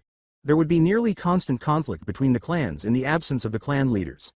My kingdom and perhaps our entire race would perish as a result, the count sighed. Well, if you can't do anything about them, I'll crush them for you, Naruto said with a tiny, slightly insane smile. He punched his palm and said, you are my father, and anyone who messes with you, messes with me too. The count also displayed a similarly insane smile, saying, I would enjoy watching you do so, my son. Time difference. Plus 2 months, I will now refer to Alucard as Vladimir since, when he is assuming the role of king, he is actually Vladimir Tepes. 2 months later, in a tiny anteroom outside the throne room, father and son faced one another. You have far exceeded my expectations, Naruto, Vladimir said, grinning slightly at his son. It's time to prove your strength to the world. Nothing or anyone should be in front of you. Your allies will follow you if your adversaries are afraid of you. Show them that you are a deserving heir to my throne. With a slight bow, Naruto answered, I appreciate your faith in me, father. I'll exert every effort to ensure that I meet your expectations and don't let you down. Vladimir put his hand on the boy's shoulder and said, I have faith that you will do just that, my boy. Now, wait in the front foyer until I call you into the room. I think your mom is waiting for you there already. I'll take care of that, Dad. Thank you. Naruto then bowed once more, a little more deeply than before, and turned to head down the hallway toward the foyer area of the throne room. He was practically bouncing with excitement as he entered the building, wanting to prove to everyone that he was deserving of the title and gift of life that had been given to him. He was so sure that he could defeat anyone who dared to challenge him. Upon leaving the city, Naruto's father required him to complete a series of tests to determine which aspects of his vampire abilities he possessed and which he did not. When the tests were finished, his father was quite surprised by the power he possessed, even as a fledgling, as it seemed that most fledglings only had augmented physical abilities like strength, speed, and toughness, but little else. Naruto was unique. He was neither stronger nor tougher than the typical 20-year-old human, and he lacked the enhanced senses that made vampires such amazing hunters. Despite these limitations, his father had declared him the most powerful and deadly fledgling he had ever seen. Most fledglings were extremely fast by human standards because they could move at about 20 miles per hour, or roughly the speed of a mid-range chunin, for brief periods of time. For Naruto, that kind of speed was an easy jog that he could maintain all day if necessary. In a dead sprint, he could reach speeds of nearly 40 miles per hour, which was as fast, if not faster, than most jonin could manage in a sprint. His normal speed was closer to 35 miles per hour, which he could sustain for up to 6 hours at a time. Then there was his shadow. Theoretically, all vampires of the third generation and below could use their shadow and those around them as weapons, but few actually could, mainly because they usually concentrated on their clan's more specialized abilities. Aside from his parents, the only other people who even bothered to try and master their shadows were members of the Lassombre clan. To use one's shadow, one had to consume at least one soul, which would then power the shadow. As a result, few, if any, fledglings could even possibly wield their shadow. Naruto already had a second soul inside of him, which allowed him to create a shadow familiar in the form of 9 orbs of shadow that would appear around him. He could use those orbs as weapons, shields, or anything else he needed. Although Naruto's speed and skill with his familiar were impressive, it was his ability to wield magic that had really amazed his father. Only a few hundred vampires could be considered masters of the art, and only about 1 in 10 could ever wield it effectively. The fact that Naruto could use magic at all was astounding, but what really amazed his father was how easily he could do it. He could learn spells that would take even the best demon warlocks weeks to master, and he could use them, not just cast them, but chain them together to amplify their effects, or cast 2 at once to increase damage. Vladimir only taught Naruto how to use magic for about 3 weeks, but by the end of the 3rd week, Naruto was able to stop his father in a duel. All 3 of these skills combined to make Naruto a very dangerous opponent for anyone who would want to battle him, but when he brandished his weapon, he became absolutely lethal. Naruto reached behind him to lightly touch his weapon, which was slung across his lower back, while reflecting on the first time he had seen it. Rewind. Vladimir had led him out of Blood-borne Hall and into the city proper, where they had left the main thoroughfare and entered the winding alleyways and side streets. "Where are we heading? You mentioned that we would be leaving the city to train, right?" After a while, Naruto said. "We're going to train. If you would think for a moment, you should remember I said we were also going to procure a weapon for you to use," his father said, his annoyance barely disguised. "Why didn't we visit one of the gun stores on the main road if we were looking for weapons?" Naruto retorted angrily. "We're going to visit one of my old friends. He constructed my vulture and fixed jackal as well. He has a reputation for creating rather unusual weapons. But since his shop is back here and he only works on custom projects, he isn't bothered." As he turned into an especially small alleyway, Vladimir replied, "He'll have a weapon suitable for your use." Naruto's expression changed to one of longing. "Aw man, I bet it'll be some sweet-looking sword like the Anbu use." "Why would a sword ever be necessary? As a vampire, you can rip your opponent's bodies in half with your bare hands," Vladimir asked, interrupting Naruto's weapon fantasies. "Or strike them so forcefully that a hole is punched through them. For a weapon as basic as a sword, what purpose would you have?" As a result of his embarrassment, Naruto's color changed from ghostly to somewhat pink. "So what kind of weapon will I be getting?" His father, who was standing around a corner, said, "I have no idea. That's what makes coming here so entertaining. You never know what he might be working on this week." Vladimir reached out and rapped on the door with his knuckles, and after another moment a young man with slicked back black hair, a black vest, black pants, and a long-sleeved white shirt opened it. Naruto had stopped suddenly and nearly ran into his father's back. In front of them was a small, unremarkable wooden door set into the wall, and someone had sloppily written the word, "Weapons," across it at eye level in white paint. "Oh, my lord, it is you," the man with the lit cigarette said. "Come on in."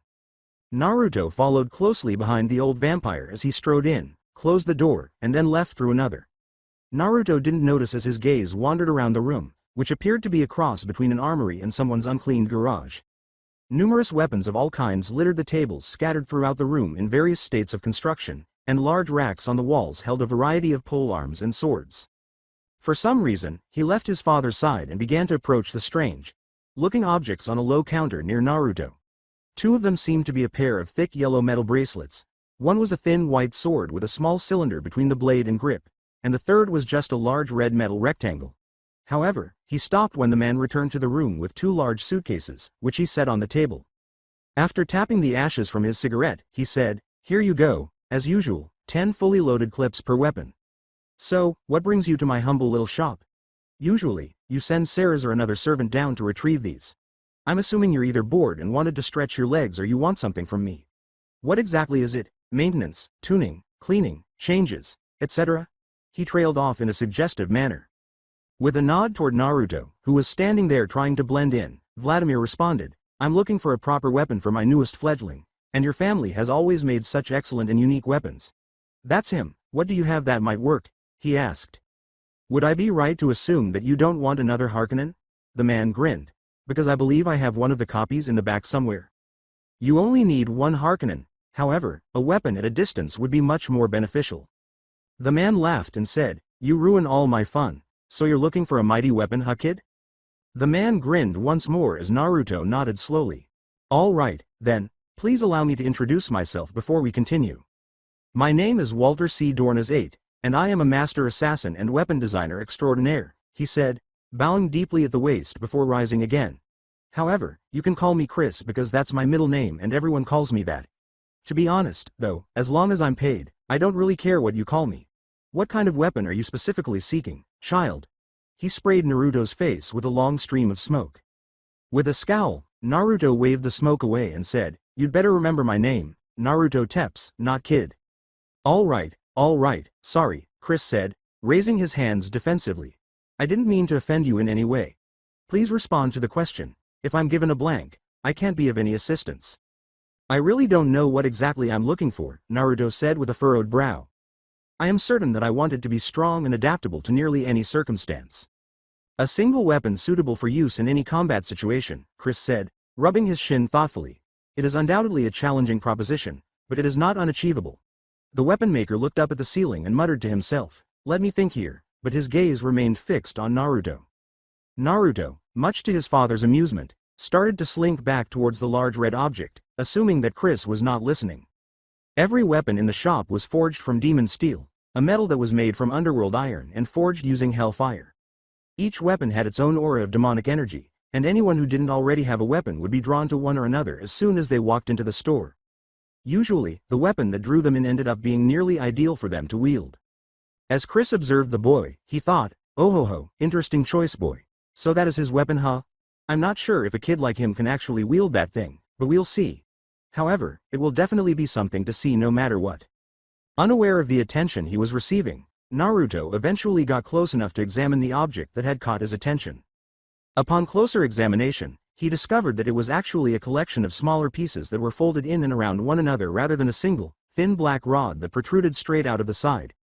Naruto reached out to pull the lever to see what it would do, but another hand appeared and grabbed his wrist, preventing him from moving his hand at all. When Naruto looked up, he saw Chris was casually leaning against the counter beside him. "So, have you found one you like?" As he exhaled another stream of smoke, he said. "Well, not really," but Naruto's expression was one of bewilderment and shame. "However, you were compelled to look at this one, correct?" The weapons man grinned as Naruto nodded. "Let me tell you a secret. You can't just pick up any old weapon and claim it as your own around here. Here, the weapon chooses you as much as you choose it." After taking a long drag from his cigarette, Chris grabbed the weapon, pushed himself off the counter, and moved to the middle of the room before turning to face Naruto. "Get to know your new companion." With a smile on his face, he pulled the lever.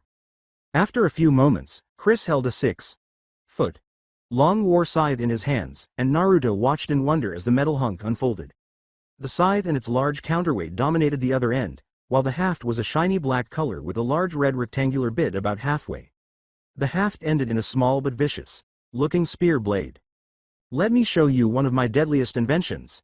This is the Mark IV HCSS, Chris said with a broad smile. With a .75 caliber sniper rifle at its core, its main function is long-range precision fire.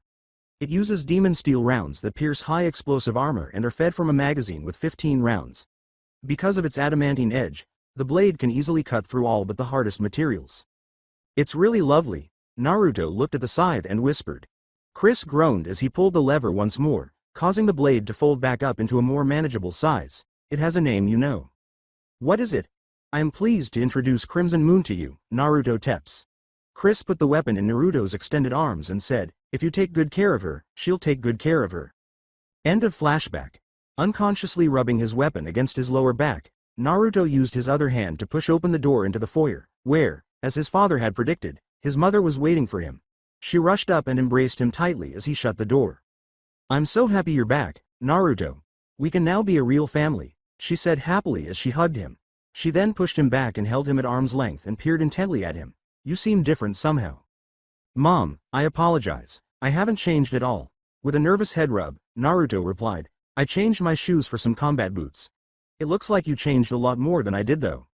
Saras's long black cheongsam dress, which had silver flames dancing on the hem and a red Chinese dragon that began at the hem and wound around the dress until its head ended across her collarbones, replaced her military-looking jacket and miniskirt.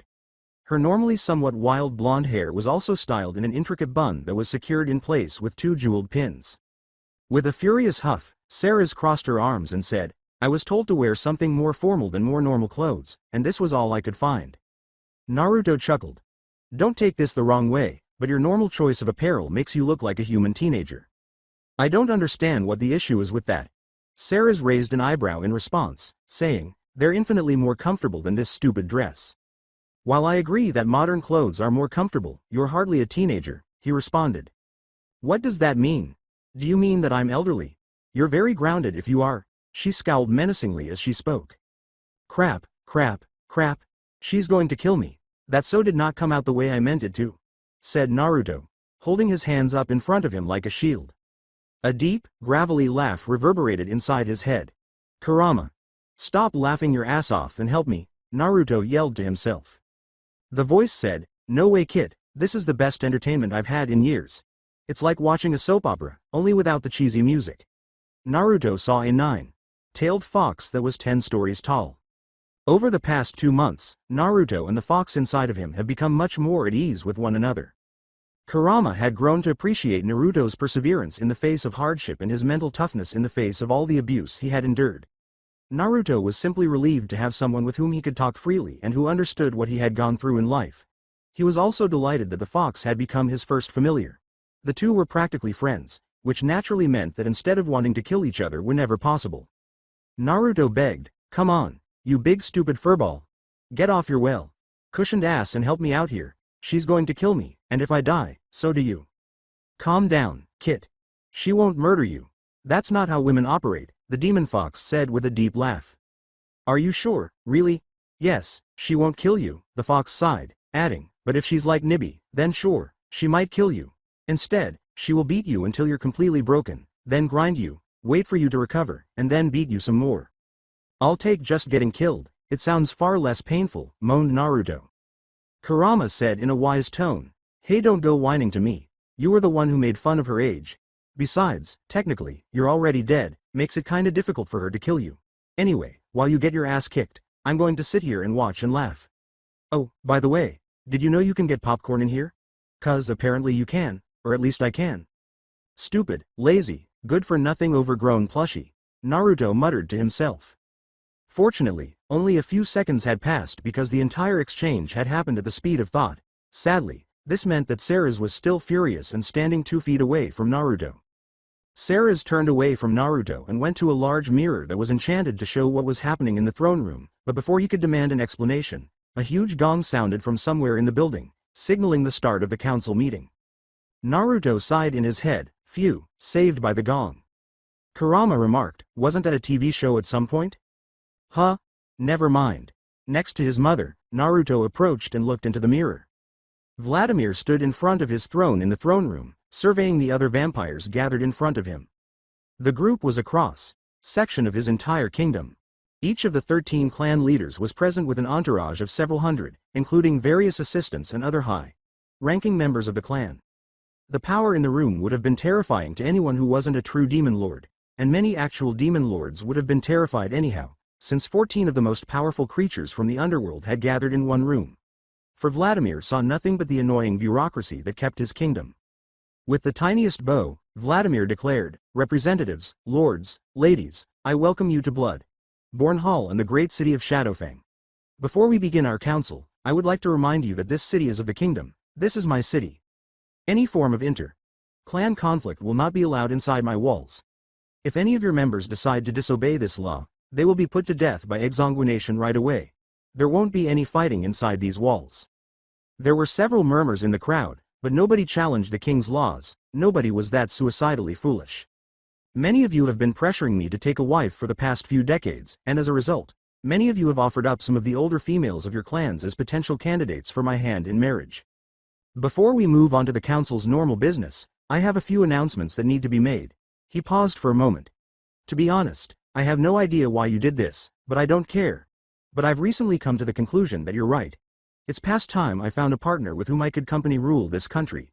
In order to achieve this, I have been selecting women from our country who I think are qualified to rule alongside me over the past few days. Inside the throne room, the king was laughing inwardly as he observed several women in the crowd adjusting their dresses or fixing their hair in preparation for becoming queen. Sarah's approached the door in the foyer and took a deep breath to help her relax. Fools, he chuckled to himself, I never said I had chosen from among those presented to me. I said I had chosen form among those who were capable. You idiots are nothing more than pitiful excuses for vampires until you pay as much attention to the world around you as you do to yourself, because then you might actually gain some of the power you so desperately crave. Let me introduce you to your new queen. Several women in the crowd stirred once more, seemingly getting ready to hear their names called. I now present the no-life queen, Sarah's Victoria. The enormous doors of the throne room silently swung open as the hidden gong sounded once more. Sarah's entered like an impending storm front, unstoppable and implacable, walking with all the poise and dignity she could muster. As she did so, her entire countenance transformed from that of a cheerful and fun-loving young woman to that of a proper queen, a cold mask of indifference beneath which raged endless fires of fury and passion. She started to bow as she got closer to him, but he stopped her with a finger under her chin. He then lifted her head back up and met her eyes directly, shocking her even more by reaching down with his other hand to take hers, lifting it to his lips, and giving it a gentle kiss. You no longer need bow to anyone, my queen, he said in a whisper that was barely audible throughout the room as he brought her hand back to her side. He led her to stand at his left while holding her hand. So who will be the first to protest? He thought, smiling slightly as he looked back out into the crowd and saw many faces twisted in anger. My lord, I have to object to this behavior. A woman with tanned skin, golden yellow eyes, and raven hair called out. I should have known it would be her, Vladimir said, rolling his eyes in his head. His tone was authoritative but a little bored. The throne recognizes Araya Kal, lady of the Gangrel. My lord, you cannot take this woman to be your queen. She is of your blood as she was once your fledgling. As such she cannot be your queen, Lady Araya yelled. The laws of the council clearly state that if a lord or lady is to take a partner, the partner must be of another clan. She is of your clan and thus cannot be your queen. As Lady Araya concluded her speech, Sarah's growled in the back of her throat. Vladimir gestured for her to stop talking with his hand. A deeply hooded figure bowed as he did, emerging from the crowd. The figure's voice was raspy as it said, the lady of the Gangrel does have a good point, my king. Vladimir said in a somewhat icy tone, the throne recognizes Ramon Lethal, lord of the Nosferatu. Ramon bowed once more before continuing. My king, while I believe that the Lady Victoria would make an excellent queen of our nation, I find that I must agree with Lady Araya. The law does state then should a clan leader feel the need to take a companion, the companion must be from another clan. In fact, you wrote the law almost 1,000 years ago in order to promote inter-clan relations. The king gave a wise nod. True, I did write that law to promote peace between the clans, but I am not a member of a clan, am I? I am the king. If I took a companion from any one clan, it might be construed as favoritism. This would not be acceptable in a king. Ramon nodded, acknowledging that he understood his king's logic. It is still unacceptable that our king should take his own fledgling as a companion, much less as his queen, Araya exclaimed, her expression furious. Silence, you hypocritical bitch, exclaimed another woman with onyx eyes and bone-white hair. The throne recognizes Katharina Regan, lady of the La Sombre. After bowing to her king, Katharina turned back to Lady Araya, who was furious. It is a well-known and socially accepted fact that many lords and ladies here turn humans for the sole purpose of making them their companions. You yourself are guilty of this twice over, as some here could attest. For a few moments, the two women silently scowled at one another before a man's voice broke up their glorified staring contest. He emerged from the crowd, revealing himself as a young man with electric blue eyes, tousled blonde hair, and a white tuxedo. My brother and I agree with the Lady of the Lassombre both in defense of our king's actions and her statement regarding Lady Call's actions. Another man in the same tuxedo was standing right behind him, but he had emerald eyes and straight black hair. The throne recognizes Mikhail and Vladimir Call, lords of the clanless. Before the blue-eyed one spoke, both bowed. Lords and ladies, let us cease this bickering over our king's decisions. Our king has, after so many years, found himself a suitable queen. We should be celebrating this fact, not arguing whether or not he can do it. As no one here could produce a legitimate reason Lady Victoria cannot be queen, let us cease this pointless debate and move on to more real matters. The king sighed and said, "Thank you, Lord Mikhail. I appreciate your assistance in ending this foolish argument. As we have exhausted my patience on this matter, I now declare this matter closed to discussion." Again, a few complaints came from all over the room, but nobody spoke up. Vladimir stated matter of factly, "I have one more announcement before we move on to the more mundane council matters. It has recently come to my attention that I have lived an incredibly long count of years. I have walked the worlds for almost 8 millennia, and all that time I have been king. While I do not age, I grow increasingly weary of my crown and my throne. That is why I have chosen to share them with my queen." He let out a long sigh and went on. His tone grew increasingly authoritative as he proceeded. "However, I have also decided that just sharing my throne is not enough. I am sure that someday I will tire of it entirely and will wish to give it up. For this reason I have chosen an heir, an eventual replacement for me who will one day inherit my position." The room was soon filled with murmurs. Some appeared concerned, while others were plainly perplexed. Others, who all felt they were the strongest and would thus be named heirs, appeared to almost radiate pride. Nobody ever thought that their king had not made it clear that he had selected from the people gathered in front of him. Thus, without further ado, I give you my son and heir, Naruto Tepes, the no-life prince. As Naruto moved to the throne to stand next to his father, the blood-born hall throne room fell silent. Many of the vampires in the crowd gave him shocked or perplexed looks. Some kept their thoughts hidden behind emotionless masks, while others sneered in disgust. The young prince was greatly irritated by the fact that several women were staring at him with undisguised lust.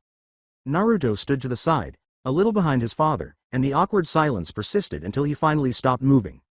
A multitude of voices then pleaded to be heard, shattering the silence like a dam. A man yelled, and one phrase in particular stood out above the others. "My king, you must be mad. First an fledgling as queen, and now this boy is no more suited to be your heir than a human would be." One shouted in agreement with the other, "He is not one of us, he has no right to be heir." A third let out a cry, "The king has lost his mind." When he heard the third remark, Naruto became extremely irate. He was annoyed by what the first guy had said, but now he was furious. He was able to handle self-deprecating remarks because he had become used to them during his time in Konoha. However, these individuals had the audacity to disparage his father and his king. Their king. There was no justification for such conduct, and the penalty was unforgiving. Before Naruto could start looking for the criminal, his father put a firm hand on his shoulder and shook his head in a barely noticeable way. Naruto nearly lost control of his temper, and in front of his father at that, his head dropped to his chest in embarrassment. He lowered his head so that he was unable to see the faint smile that adorned his father's severe features. His son's defensive responses to the slights made him proud. "If there are any of you who genuinely question this boy's merit, come forward and tell them," Vladimir yelled in a tone that did not permit any debate. 3 figures eventually broke away from the throng. They were all clan leaders, as evidenced by their long black robes. It should come as no surprise that the lady of the gangrel was the only one whose face was visible through the robe's hood. Actually, Vladimir wasn't shocked by the lady's behavior at all. Ever since she became the head of her clan, she had been a continual source of trouble for him. She was always fighting for more authority and took advantage of every chance to use it to crush any and all opposition. To be honest, he wasn't scared of her at all, but he was worried that her desire for power and ambition would bring the kingdom to ruin. He couldn't afford to kill her merely to get rid of her because, regrettably, the gangrel and their allies constituted the majority of all vampires. At least not yet. "Lady Call, what reason do you and your friends have to doubt this boy's worthiness?" In response, the lady smiled tightly, giving her a chilly, cunning expression. "We don't have any objections, we just wish his worthiness to be proven before the entire council." "How would you have him do this?" the king asked, his eyes narrowing. She smiled even more icily and bitterly, saying, "Through combat, of course. I suggest a duel between the boy and a champion of our choosing. Should the boy emerge victorious, he shall retain his status as your heir. Should he lose, however, he must relinquish all claims of titles and power, and the council shall choose a suitable replacement to be named your heir. Vladimir was on the verge of telling the lady and her companions that he would never permit this to occur.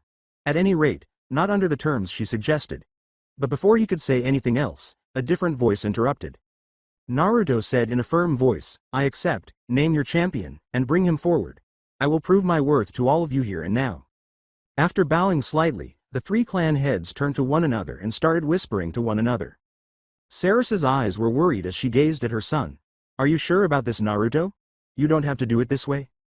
Naruto smiled casually back at her worried gaze. I'm sure. I think I can take on any two of these idiots and still win. Don't worry about me, I'll be fine. His father frowned slightly as he thought, but he remained silent. There aren't many people in this room who could really defeat you, so you're right, my son. But they'll probably call on someone who can. After concluding their private discussion, the three clan chiefs turned to the throne. With a menacing smile, the Lady Call moved forward. We have decided on our champion. We call upon the Black Dragon of the Lassombre. The room fell silent, and a few people in the crowd gasped in surprise. At their announcement, even the king appeared a little taken aback. A young man, meanwhile, moved through the throng to stand beside the clan leaders. He was dressed in loose black samurai robes that shrouded his diminutive frame. He wore tiny metal splints as armor on his shins and wrists. At his side, a silver sash held a katana in a black metal sheath. A cord of the same color held his loose ponytail of light red hair in place. Despite his youthful innocence, he had an X-shaped scar on his left cheek and strange amethyst eyes that glowed with passion. The man introduced himself with a swift and courteous bow. This one is Kenshin Himura, 5th generation free. Blood of the clan Lassombre. In the name of the council, this one now challenges Naruto Tepes to a duel. With an equally courteous reply, Naruto returned the bow. I, Naruto Tepes, 1st generation fledgling, accept the challenge. Vladimir gave a headshake. He had been concerned about this individual, but at this point, there was nothing he could do. The challenge has been issued and accepted. I ask that members of the audience move to the upper balconies so as to clear the floor for the duelists. The clan leaders and their entourages were crammed into the balconies encircling the throne room, and the floor cleared after a brief moment. The king gave the order, duelists, make ready for combat. The duel will be to the first blood. Kenshin lowered himself into a crouching position for Batujutsu. Naruto continued to stand utterly casually across from his opponent. Then, to show that they were prepared, they both nodded to their king. The king gave a nod. Begin. As he drew his sword, Kenshin startled Naruto by throwing himself across the room. In order to end the match on the first move, Kenshin had hoped that his speed would surprise his opponent. Naruto was taken aback by his opponent's speed, but since his father was faster, he leapt to the side, allowing the blow to pass him. Then, as he was about to stab Naruto in the chest, Kenshin spun on one foot, forcing him to duck. Kenshin swung his blade and slashed directly down at Naruto's bare chest, forcing him to leap back almost immediately. After landing a few feet away, Naruto stood up and met his opponent's icy stare. He addressed his adversary with a respectful tilt of his head. You're a lot faster than you look. With a straight face, Kenshin sheathed his sword again and said, this one takes that as a compliment. Though this one must say the same of you. Not many people can completely dodge this one's strikes, though this one wonders how long you can keep doing it. He charged Naruto quickly once more, but this time he didn't pull out his sword first, but as he got closer, his sword practically leapt out of its sheath, accelerating both his run and his blade. The blade was actually traveling so quickly that, even to Naruto's enhanced senses, it was only a blur. With only an inch to spare, the young vampire retreated, letting the blade fly by his chest. Out of the corner of his eye, he saw Kenshin's other hand flying at him as he did. Hidden Mitsurugi. Soryasan, exclaimed the swordsman with red hair. Kenshin's sword sheath was headed straight for Naruto's head, and since he was still unbalanced from his previous dodge, he was unable to avoid it. He had no choice but to use something to block the sheath. Naruto's hand shot to his back to grab his weapon, moving almost too quickly. Crimson Moon instantly reverted to its original shape. Naruto stopped Kenshin's swing with the haft. Naruto used the force of Kenshin's own blow to spin the scythe in his hand, hoping to use the counterweight on the back of his head to catch his adversary under the chin. Kenshin, regrettably, saw the blow coming and leapt back a few feet. Kenshin gave Naruto a perplexed and obviously curious look. He said, isn't a weapon like that a little big for you? Naruto gave his weapon a fleeting glance before grinning conspiratorially at Kenshin. Yeah, it would be too big for me, if I were human that is. Since I'm not human though I see no reason to be limited to what a human could use. Kenshin acknowledged the point and said, you make a good point.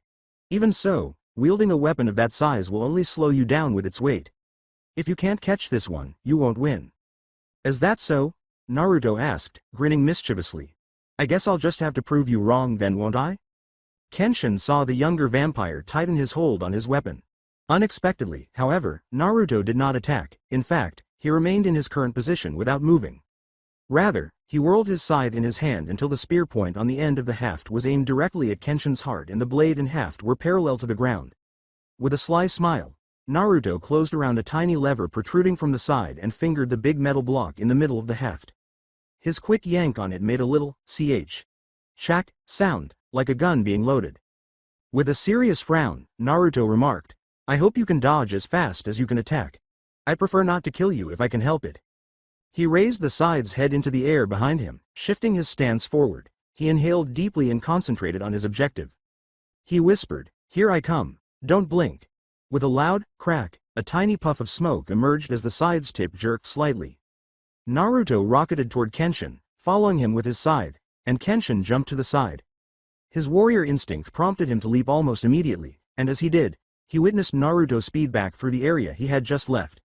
Kenshin saw Naruto change direction while in midair by catching one of the numerous pillars surrounding the room's edge. A few feet from where Kenshin landed, the boy landed in a roll that brought him to a stop. Kenshin charged the boy at full speed without waiting for him to regain his balance. He used Batujutsu as he got closer to his opponent, who was still crouching, hoping to finish the duel with a single move. His attack was stopped abruptly when his blade struck the scythe's black metal shaft. The enormous weapon lurched with tremendous force, knocking the sword and its wielder back several feet with another ear. Ringing. Crack. For the first time, Naruto saw a gap in the swordsman's defense and took advantage of it to launch an assault.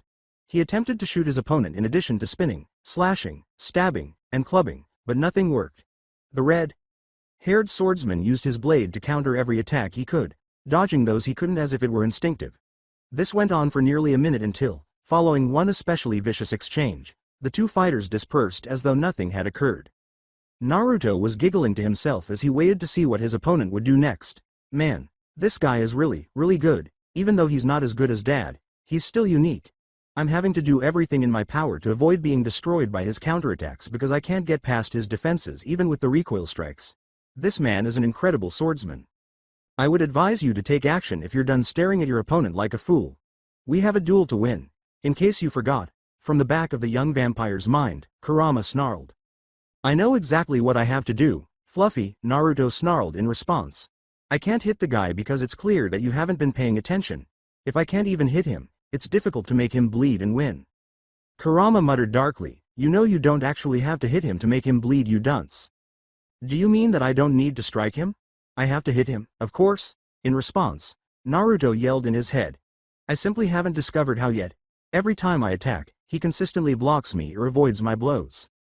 The fox sighed, then stop using your weapon, ya twit.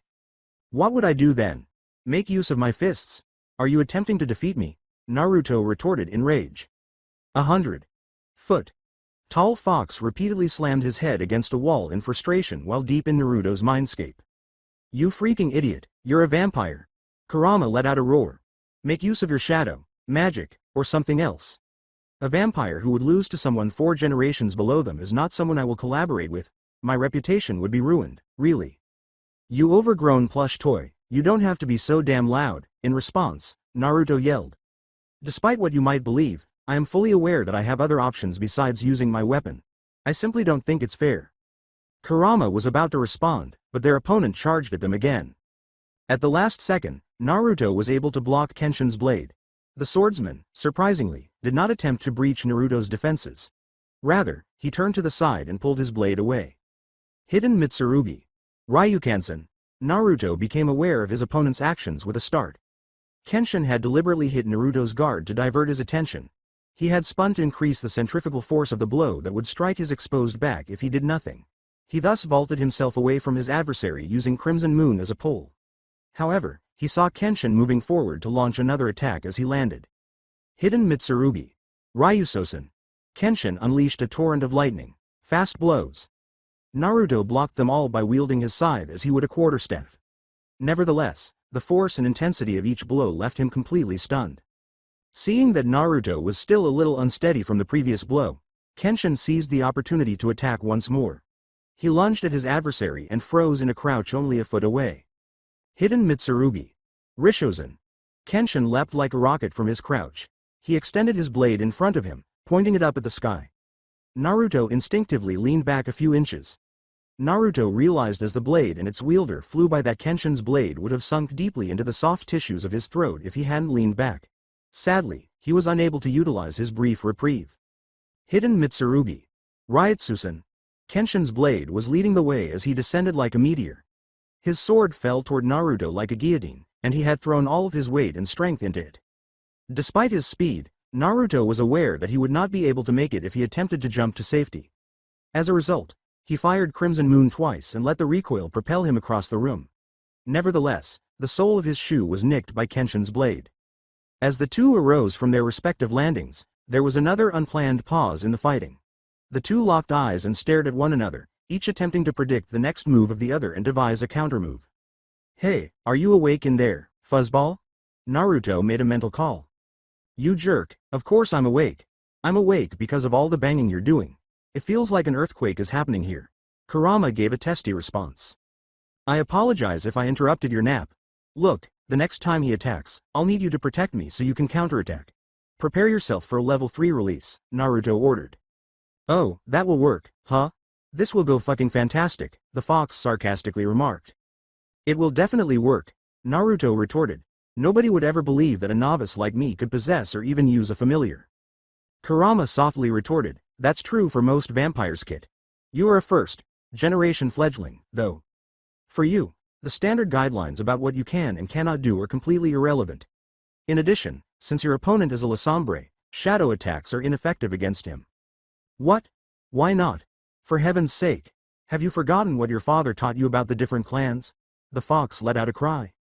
"To be honest." No, Kurama moaned and contemplated hitting his head against the wall once more, but ultimately concluded that his headache was already too severe. "Shadow manipulation is the main ability and strength of the Lasombre. Even though I might be stronger than his familiar, he has more experience using his in combat, so if you call me out, he'll just call his out. We would simply come to yet another impasse." "Okay, I understand. What should I do at this point? What should I do if you would only prolong the standoff and my weapon wouldn't work against him?" "Use your magic, you idiot." Kurama let out a howl. Kenshin's question, "Young one?" brought Naruto back to the present. "Yeah?" Kenshin grinned slightly and said, "You are a great warrior, that much is obvious. It has been a very long time since anyone has made this one work this hard, that it has. This one believes you are a truly worthy heir to the throne of our king, that you are. Unfortunately, the duel won't end until one of us is bleeding. So this one has a deal for you. If you make it through the next attack, this one shall not strike again." Naruto asked doubtfully, "As much as I like the sound of it, how do I know that this isn't a trick?" With his sword extended in front of him, Kenshin retorted, "This one swears upon his sword that the next attack shall be the last." Kurama muttered, "Take his offer, kid. Are you certain about this? This man is undoubtedly a true samurai at his core. He and others like him would prefer to be cruelly tortured and then put to death than to betray their word." The fox responded, slightly amazed, not to mention the fact that he swore upon his sword. "His sword is just a sword. What does it have to do with anything? A samurai's life revolves around his sword. The majority of them receive their blades shortly after birth and keep them with them until the day they pass away. Many even have their swords still by their sides when they are buried. He would have to break the sword himself and then use the shards to commit hara kiri if he were to violate an oath he took with it." Kurama clarified, "Killing a samurai with your own blade is the ultimate dishonor." "Damn, it seems like he means it." As he prepared for the last assault, Naruto remarked, "I think I'll take your deal, Kenshin, and, for the record, you are one of the greatest fighters I have ever had the pleasure of meeting." Rising from his crouch, Kenshin brought his blade to his body with a sly smile. "Here, it comes." Hidden Mitsurugi. Kuzuryasen. A golden aura surrounded the swordsman as he unleashed a massive amount of Yukai energy. 9 kanji, which stand for the 9 fundamental strikes of all kenjutsu styles, appeared within that aura. And then, with amazing speed, he charged directly at Naruto. When Kenshin came up to Naruto, he was completely appalled. He would lose the duel if he attempted to avoid or block any of the 9 strikes because at least one of them would catch him. The only option left to him was to figure out how to block all 9 strikes simultaneously. There was only one way he could think of to accomplish that. He knelt on one knee and used one hand to hold his scythe out behind him. Before punching the ground, the other hand performed a brief sequence of hand seals. He muttered a brief phrase as he went. Enipo, Tetsu Shirudo. Demon Art, Iron Shield. Suddenly, a dull gray mass appeared in front of Naruto, covering the crouching fledgling like a half-dome. The wall that now stood between him and his target suddenly materialized, and Kenshin's eyes widened. Unfortunately, there was nothing he could do to try to avoid Kuzuryusen because of the way it was performed. All he could do was hope that his blows would be strong enough to break through Naruto's barrier. With each blow, they could have sliced through over 6 inches of the wall, but they weren't. Not quite. Kenshin jumped back a few feet as the iron wall fell to dust after the final blow was finished. Naruto got back to his feet and fixed his opponent with a resolute gaze. The boy held out his sword in a defensive position, and Kenshin grinned at him. That was very impressive. You survived the strike, let us see if this one will be able to do the same. Somberly, Naruto nodded his head. His left hand started making hand signals as he did. He took a deep breath when his hand stopped. He let out a huge ball of black flames and exclaimed, Enipo, Goka, Demon Art, Fires of Hell. With a graceful leap to the side, Kenshin let the fireball fly past him and explode against a wall, where it raged for a few seconds.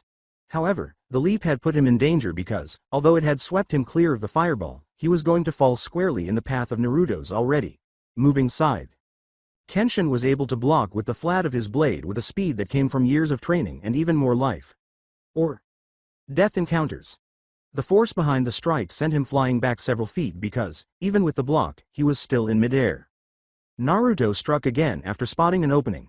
He leapt over Kenshin using the scythe as a vaulting pull, then used it to boost a devastating spin strike. Kenshin let the blade cut through the air just inches from his stomach as he arched his back like a professional acrobat. He had to quickly turn sideways to dodge the spear blade that had suddenly swung at his face. Then, in an attempt to put some distance between himself and his suddenly hostile opponent, he leapt back. With a single bound, Naruto swiftly trailed behind. His hand started making yet another set of hand signals as he flew through the air. He punched the ground once more as he landed. Many iron fangs. Enipo. Taju Tetsu Kiba. Before a line of enormous iron spikes emerged from the ground, there was a slight rumble in the ground. As more spikes erupted, the line began directly in front of Naruto and moved toward Kenshin. Kenshin jumped into the air as the queue got closer. Naruto grinned. In addition to teaching him fighting techniques, his father had taught him strategy, which is the ability to anticipate your opponent's next move and strike in a way that will maximize its impact. Naruto was certain that Kenshin would leap to evade this specific attack after seeing his movements and responses during the first segment of their duel. The time had come for him to complete the duel, and it seemed he was right. He started signing as quickly as his body would allow. His spells used to only need 5 or 6 seals before they could be used, but now he could flash through 20.6 without pausing. Naruto's hand stopped moving as Kenshin reached the peak of his leap. Enipo. Gufu no Ken. Storm of Swords. Now that his spell was in effect, Naruto spun around and extended his scythe away from his body. Around the blade of the scythe, a dense white mist started to form as he worked. The mist grew thicker and more numerous as he spun more quickly. He spun around for a few moments before drawing his weapon near his body. Now the white disc looked solid because it was so thick and spinning so quickly. He abruptly stopped and raised his weapon. The disc came after, launching itself into the air. Kenshin and the disc collided in midair. Thinking that this was just a means of making him blind to the movements of his enemy, he had anticipated passing right through it, but he was terribly mistaken. It felt as though he had collided with a thorny bush. He moved through it slowly, but as he did, thousands of tiny cuts appeared on his skin. His clothing quickly fell to pieces, and the damage was too great for his body's vampire healing factor to handle. The swordsman's skin was covered in hundreds of tiny, deep cuts that bled profusely when he emerged from the cloud's depths. He grunted in pain as he hit the ground a few feet away from Naruto. Naruto ran to his fallen foe after folding Crimson Moon back into its holstered state upon realizing his opponent was down. When Naruto came closer, Kenshin gave him a bright, painful smile. He was a vampire, a heartless night monster, a child after his own heart, and a warrior of the highest honor despite his great skill and power. Naruto raised a hand while maintaining his smile. Kenshin put his hands on the boys and let himself be lifted. Everyone in the room turned to watch Vladimir as he slowly rose from his throne. He turned to face the heads of the clans and said, Kenshin Himura bleeds. Naruto Teps is the victor of the duel and retains the title of No-Life Prince. The council meeting shall resume at the 3rd hour of tomorrow. Until then you are dismissed to see to your own business. The vampires rose from their seats almost simultaneously, bowed, and then shuffled slowly in the direction of the exits. Ceres hurried down from the podium to give her son a hug after the last of the audience had departed and the doors had been locked behind them. Oh, I'm so proud of you, Naruto. I knew you could do it. I knew no one out there could beat you. She exclaimed rapidly as she gave the object of her affections a hug with all of her considerable strength, which regrettably nearly crushed her ribcage. Naruto managed to exclaim, Mother, while I, appreciate your concern, somewhat, enjoy, breathing, the voice said. As soon as Ceres understood what he meant, she let go and retreated a few steps, blushing intensely. Sorry, I was just so happy that you won. I guess I kinda got carried away. She hesitated for a moment before quickly responding, I don't mean that I didn't think you would win. I knew you were gonna win. It's just that when they announced who you were going to have to fight I got a little nervous. Naruto tilted his head to one side. What do you mean by that? I mean Kenshin was a tough opponent and all, but he wasn't unbeatable or anything. Ceres hesitated a moment before responding. I know he's not invincible. It's just that, well, there is a reason he's called the Black Dragon. He's pretty well known around here for being an incredible swordsman. As Naruto turned to face Kenshin, who had just approached, his eyes widened to the size of dinner plates. You're famous. Kenshin sighed and nodded. This one believes it would be more accurate to say infamous, but yes, a little. With a sneer, Ceres gave the redhead a playful shoulder slap. Stop being so humble, you should be proud of your legends. Back when I was human I loved to read books about your adventures. With wide eyes, Kenshin remarked, this one didn't think his adventures were subdued enough for children's stories. She struck him once more. Oh, stop it, just tell him who you are already, will ya? Kenshin sighed wearily. Oh, very well. Arguing with the queen is not likely to end well for this one.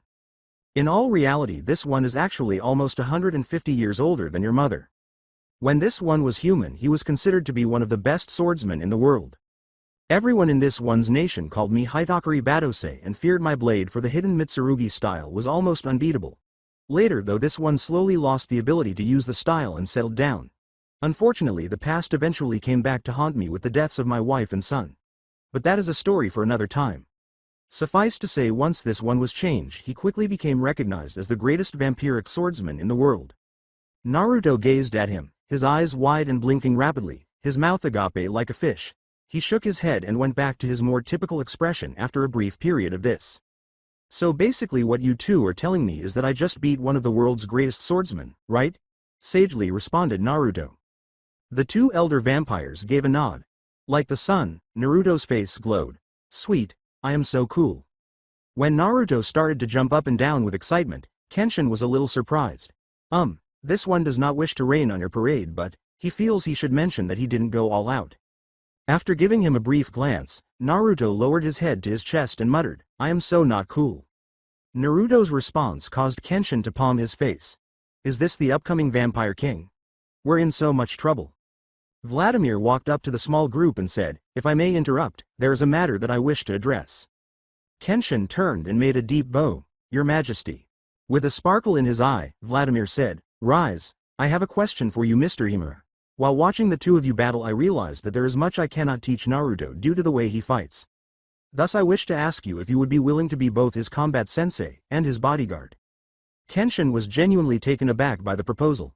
In the past, he had provided protection to both individuals and small groups, but never for longer than a few days. He was inexperienced as a real bodyguard. However, many samurai wanted to fulfill the responsibilities of a bodyguard. He now had the opportunity to protect both his future king and the third most important person in the vampire world. Following a brief period of quiet reflection, Kenshin gave himself a nod before bending down in front of Naruto. Before he spoke, he extended his sword to Naruto's hilt. Naruto Teps, I offer you my sword and my service until you release me, or death takes me. Do you accept my offer? After a brief silence, Naruto gently pushed the offered sword back in Kenshin's direction. Of course I accept it. I mean I need someone to keep me company. But, I have one condition, don't ever call me Lord or anything like that, just call me Naruto. Kenshin nodded and put his sword back in its sheath. This one thinks he can deal with that. Good, 'Cause if you kept saying my lord and bowing to me every time we talked, I'm pretty sure I would go crazy. Vladimir's deep voice chuckled. It is good to see you two are already getting along so well. Kenshin, you may have the room across the hallway from Naruto's. I have heard it is hard to defend someone from a mile away. Kenshin chuckled. That is true, that it is. Then, the newly appointed bodyguard turned around, grabbed Naruto by the jacket's cowl, and started dragging him away. With an unsettlingly upbeat tone, Kenshin exclaimed, Come along, there is a lot of training yet to do, and little time to do it in, that there is not. Reminiscent of his most recent training session, Naruto couldn't help but shudder. As Naruto walked to his coffin after spending many hours training with Kenshin, two thoughts preoccupied his exhausted mind. First of all, in terms of training, Kenshin was a slave driver. Naturally, it wasn't as horrible as his father's, but he was fairly certain that he would have multiple nightmares involving a specific waterfall, a pointed stick, and that damn rabbit. The fact that they had sparred earlier in the day was awful enough, but he had to train with the same guy. Given everything he had discovered during his initial training, it was quite unsettling that he was sore in areas he was unaware he had. In addition, he was certain that he was homesick. He felt that something was lacking, even though he loved being with this new family that loved him. There was a part of him that yearned to return to Konoha, as much as he detested the thought. He missed some of the town's residents more than the town itself. As he lowered himself into the coffin, he shook his head to rid his mind of such thoughts, which may have been his, but in actuality it was more like a bed with walls and a lid than a place to bury the dead. He fell asleep after a few more minutes. After some time, Naruto ended up in the Hokage's office. He recalled the elderly Sandaime Hokage sitting at the desk, completing paperwork while complaining to himself. When Naruto saw the elderly man who had assisted him numerous times in his life, he grinned. He wanted to go talk to him, but he knew it wouldn't help because this was only a dream. As he waited for the dream to continue, he simply stood there and hummed a little song to himself. There was a loud knock on the door shortly after he had finished his little ditty. The old man complained, thanked Kami, a distraction, then he yelled, Come in. Hiyashi Hyuga, also known as the head Hyuga asshole, is a man who made Naruto's blood run both hot and cold at the same time. Head of the powerful and prestigious Hyuga clan, Hiyashi had enormous political power that he used with almost unsettling efficiency. Naruto was aware that Hiyashi had frequently sparked the mobs that would pursue him, even though he wasn't supposed to. In other instances, he would give an order to a member of the branch family to try to kill Naruto directly, and if they were unsuccessful, he would immediately execute them. The way the man treated Hinata, his daughter, was what Naruto detested the most about him, not anything else. One would learn that Naruto had a long-standing crush on Hinata if he were to be totally honest. She was obviously unaware of that since he was afraid to approach her. He was worried that if he told her how he felt, her family and the people who detested him would hurt her. Despite his love for her, he would not allow her to suffer because of him. The Hokage politely remarked, Hiyashi-san, how good to see you on this fine day. Have a seat. Naruto was aware that the elderly man was also not a huge admirer of Hiyashi. In a flat voice, Hiyashi said, Thank you for seeing me on such short notice, Hokage-sama. As the old man put it, it is not a problem at all, so what may I do for you? In his annoyingly formal manner, Hiyashi stated, I wish to speak of something pertaining to my daughter. Which daughter would we be speaking about? Hinata of Hanabi. Hinata. I see, and what specifically did you wish to speak about regarding Hinata? Hiyashi calmly responded as though he had just said something completely normal. I wish to have her removed from the ninja academy. What on earth is this dream? Naruto pondered. Why in the world would I dream that my crush's greatest dream is taken away from her? No, I wouldn't. I must admit, though, that is exactly the kind of dick move Hiyashi would do in real life. Hold on, I'm beginning to suspect that this isn't a dream after all. With a slightly irritated tone, the Hokage said, May I ask to hear the reason why you have decided to remove your daughter from the ninja program? After a long series of debates and discussions, the elders of the clan and myself have decided that the life of a kunoichi is far too dangerous for the likes of a clan heiress. Hiyashi replied with no emotion. It is our belief that she is not suited for such a life as she is not mentally or physically strong enough to survive for long. What do you mean that she lacks strength? You don't realize how strong she is. She is a jerk. If you truly cared about her as much as you do about your fucking image, she would be even more resilient. Naruto raged in silence. As he answered, the Hokage clenched his fingers in contemplation. You make a very goose point, Hiyashi-san. What? Come on, old man. You are as aware of his treatment of her as I am. Instead of acknowledging her actual strength, he would prefer to be forced to end his own life, Naruto pleaded. The Hokage added, his smirk almost imperceptible. However, I am afraid that I cannot remove her from our academy at this time. Due to the disappearance of Naruto Uzumaki, your daughter's class has only enough students to form 6 teams if we assume all students pass. If I remove your daughter, we won't have enough for full teams and we'll have to hold some students back a year. Unless we have a few join the class late, I am afraid I'm unable to remove anyone from the class. Yes, take that, Hiyashi, Hinata. Chan wins. As he started to dance around the room, Naruto yelled. Hiyashi got up from his chair and bowed, his expression completely unfazed. Before the elderly Hokage could respond, Hiyashi stealthily slipped out the door and said, I understand, and I thank you for your time, Hokage. Sama. The old warrior let out a loud sigh of exhaustion and sat down heavily. After rubbing his temples for a while, he turned to face the door leading to the outdoor balcony. He whispered, you can come in now, Hinata. He's gone, I promise. Hinata stepped into the office as the door opened softly and slowly. She was dressed as usual in tight lavender leggings and a heavy white coat. She sobbed quietly, tears running down her porcelain cheeks. She muttered, I didn't mean to eavesdrop Hawk. Cage, Sama. The elderly man smiled kindly and said, it's quite all right, my dear, I understand. You just wanted to know what we were talking about. She gave a nod. W.yd. Does he hat? Me so much, MIR. Really T. That W. Weak? As he spoke, the elderly man gave her a gentle smile and drew her into his arms. No, you're not weak at all. Your father just thinks strength comes from your ability to fight, but I know it is so much more than just that. He can't see your strength yet, but one day, he will. T. Thank you Hawk. Cage. Sama. Have one question though. Yes, what's the question? She blushed noticeably as she asked, Have you found out W? When Naruto-kun will be back yet? The Hokage looked downcastly at her. I'm sorry my dear, but I haven't been able to find out anything about where he went or when he might be back. But I'm sure that wherever he is he would be glad to know that you are worried about him. I am. Damn it. Naruto nodded sharply and said, particularly because it's her. Hold on a minute, please. She must care about me if she is concerned about me, and if she is interested in me, then I'm liked by her. With a hopeful expression, Hinata said, oh, that's okay. If you find out anything, will you let me know? He smiled tightly and said, of course I will. If I find out anything about Naruto, you'll be the first to know, I promise. After giving the elderly man a courteous thank you, Hinata left as quietly as she had come. The elderly Hokage let out a long sigh and reclined in his chair as the door shut behind her.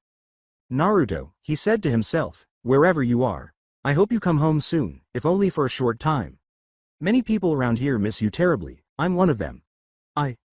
We just want to know you're safe and happy. Before stooping back over the desk to continue working on his paperwork, he gave a quick shake of his head to get his thoughts straight. The lone tear that slowly trickled down Naruto's creased face was still visible despite this. When Naruto saw that tear, he made 2 crucial choices. He was first going to figure out how to return to Konoha and reassure the elderly man that he was all right. More significantly, though, he made the decision to return to Konoha and spend some time there. Not for Konoha's benefit, but to fulfill his promise and for the sake of those he loved. The scene in front of him appeared to vanish like a fog in the morning once he made his decision. Naruto sensed his own awakening. He quickly threw open the lid of his coffin and hurried to his closet to get dressed. He practically flew through his room door and shot down the hallway like a rocket once he was fully clothed in regalia. He simply followed his instincts without giving his destination any thought. He was standing in front of the door to his father's library after running for just under a minute. When the door opened and he knocked to check on anyone, his father was there, looking as stern as ever. He remarked, somewhat amused, Naruto, what a surprise. I feel I should ask as to what could possibly be so important that you felt the need to run all the way here just to see me. So, what is it? Naruto's face took on an air of grim resolve. I want to go back to Konoha. His dad's eyebrows went up. Do you now? How interesting. I suppose you want to go there right now, correct? Naruto merely gave a nod. The amused expression came back. Why would you wish to return to a place where the majority of the inhabitants want nothing better than to see your dead body? There are some people there that I never got the chance to say goodbye to, replied Naruto. Would I be correct in assuming that one of these people is the old man known as the third Hokage? Naruto gave another nod. Very well, you may go. I shall open a small portal back to your hometown. Be warned though, I will not be able to hold it open for more than an hour, so you will have to be quick. Vladimir responded with an expression of seriousness. After giving Naruto the signal to move, the older vampire started muttering something under his breath and making odd hand gestures. Naruto heard a whoosh of displaced air after roughly 30 seconds. When Naruto turned around, the fireplace was gone. It was replaced by a rectangular energy vortex. He looked at his dad, who just nodded. He inhaled deeply, shut his eyes, and moved forward. There was a brief moment of bone-chilling cold, and then a soft warmth took its place. When he opened his eyes, he saw that it was a lovely sunny day and that he was standing in one of the many little public parks in Konoha.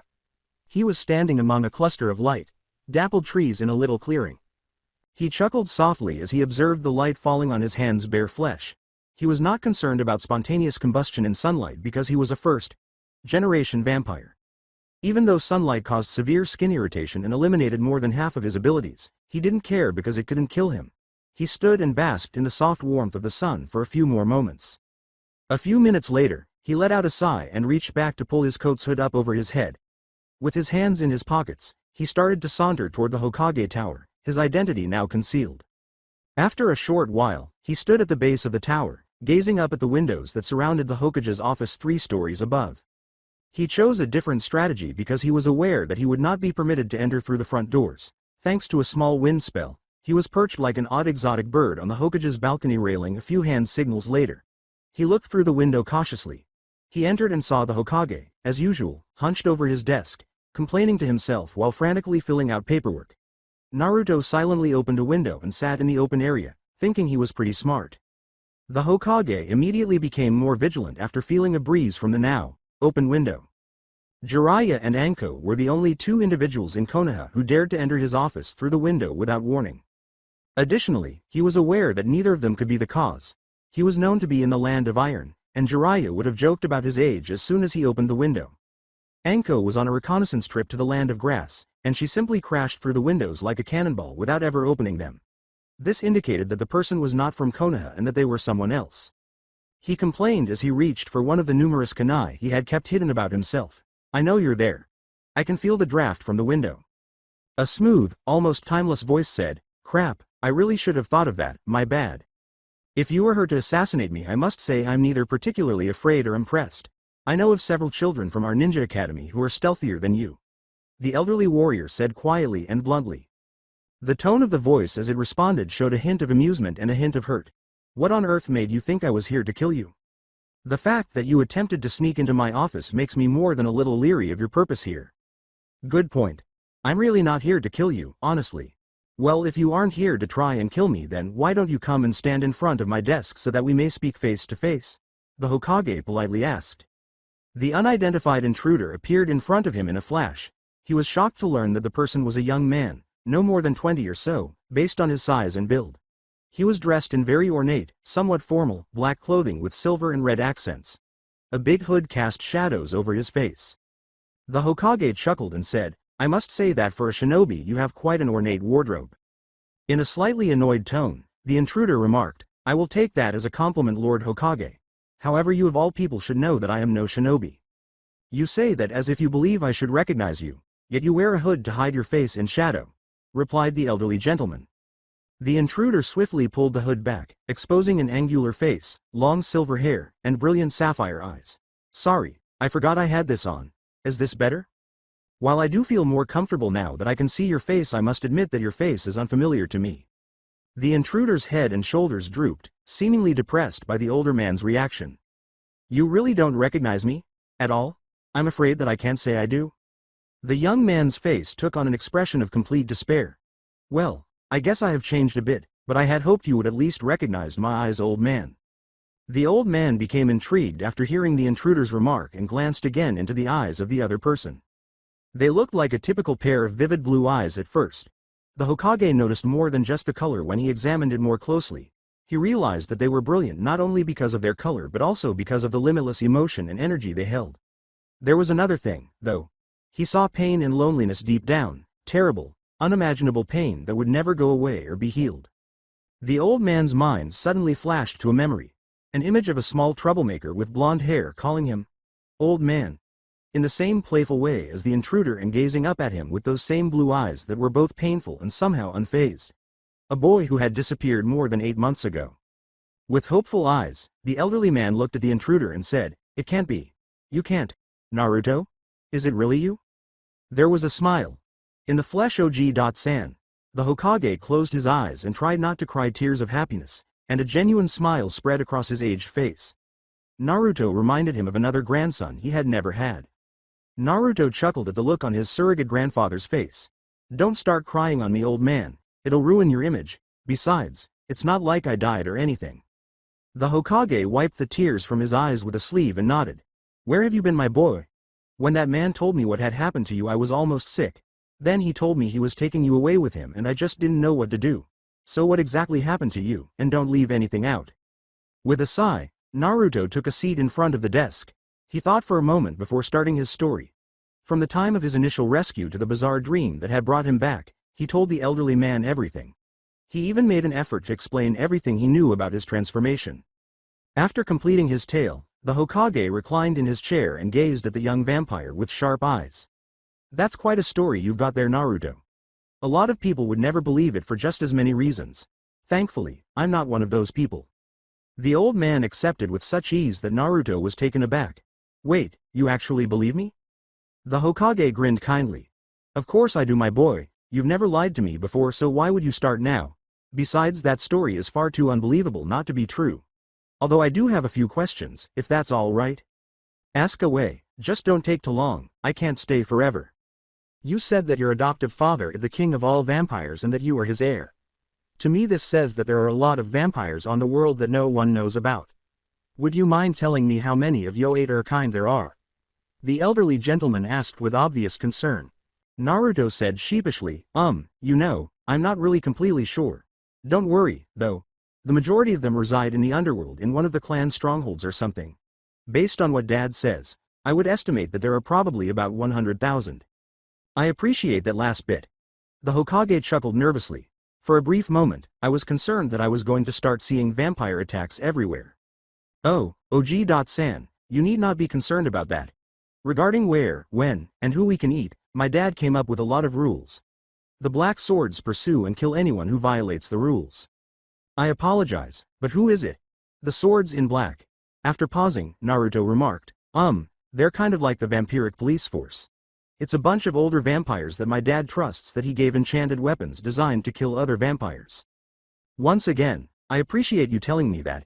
It relieves a lot of my burden." Inquiringly, the Hokage said, "Now, I'd like to know how powerful you are compared to the ninja of the village."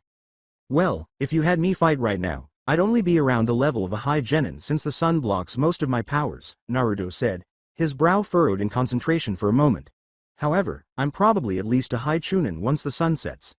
I'm only as strong as a high genin, but I'm as quick as most jonin." "You would be a very strong ninja for someone so young, Naruto, but if you are as strong as you claim, I'm interested to know how strong your father is." The Hokage's eyebrows raised slightly in surprise. Naruto tilted his head sideways. "Why do you want to know that, OG.san?" The Hokage responded, "Mostly out of curiosity. When I ran into him, he threw a ton of ki at us. Nearly as impressive as the Kyuubi. But it was obvious to me that he was holding back. I want to know how strong he is, then. All the stories I've heard about the things he can do make him seem like some sort of god," Naruto sighed in response. "In all honesty, I'm not really sure. I do know that when I was transformed, I saw him and the Kyuubi facing each other, and the fox appeared to be extremely terrified. The Kyuubi was the strongest of the Biju, and any one of them could easily crush hundreds of shinobi, but according to Naruto, his adoptive father, the one who had called himself Alucard, was far more powerful than any of the Biju. This was a terrifying thought for a man who had witnessed the destruction the Kyuubi had caused. The old Hokage did everything in his power to prevent the terror he was feeling inside from showing on the outside. The elderly man sighed and prepared to ask his most crucial question, the only one he was genuinely afraid to ask out of concern for Naruto's response. Shaking his head once more to dispel the gloomy thoughts. "This is my last question," he said. "Will you ever return to Konoha, Naruto? To stay, that is." Without responding, Naruto glanced down into his lap. Then, without raising his gaze, he said softly, "OG.san, you know what those people did to me. My life has been a living hell since the day I was born, you know. To be honest, There is a part of me that wants to storm out of this room and find everyone who helped me through my suffering. An odd mixture of pity, sadness, and hate filled the old man's eyes. Pity for the boy sitting in front of him.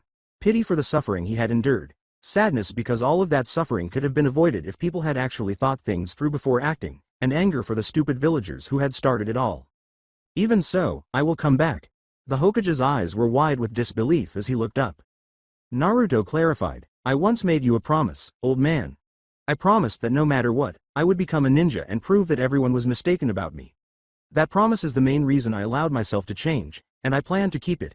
However, I want you to grasp something. I'll never be a Konoha shinobi. I will not be a shinobi devoted to a location that practically killed me.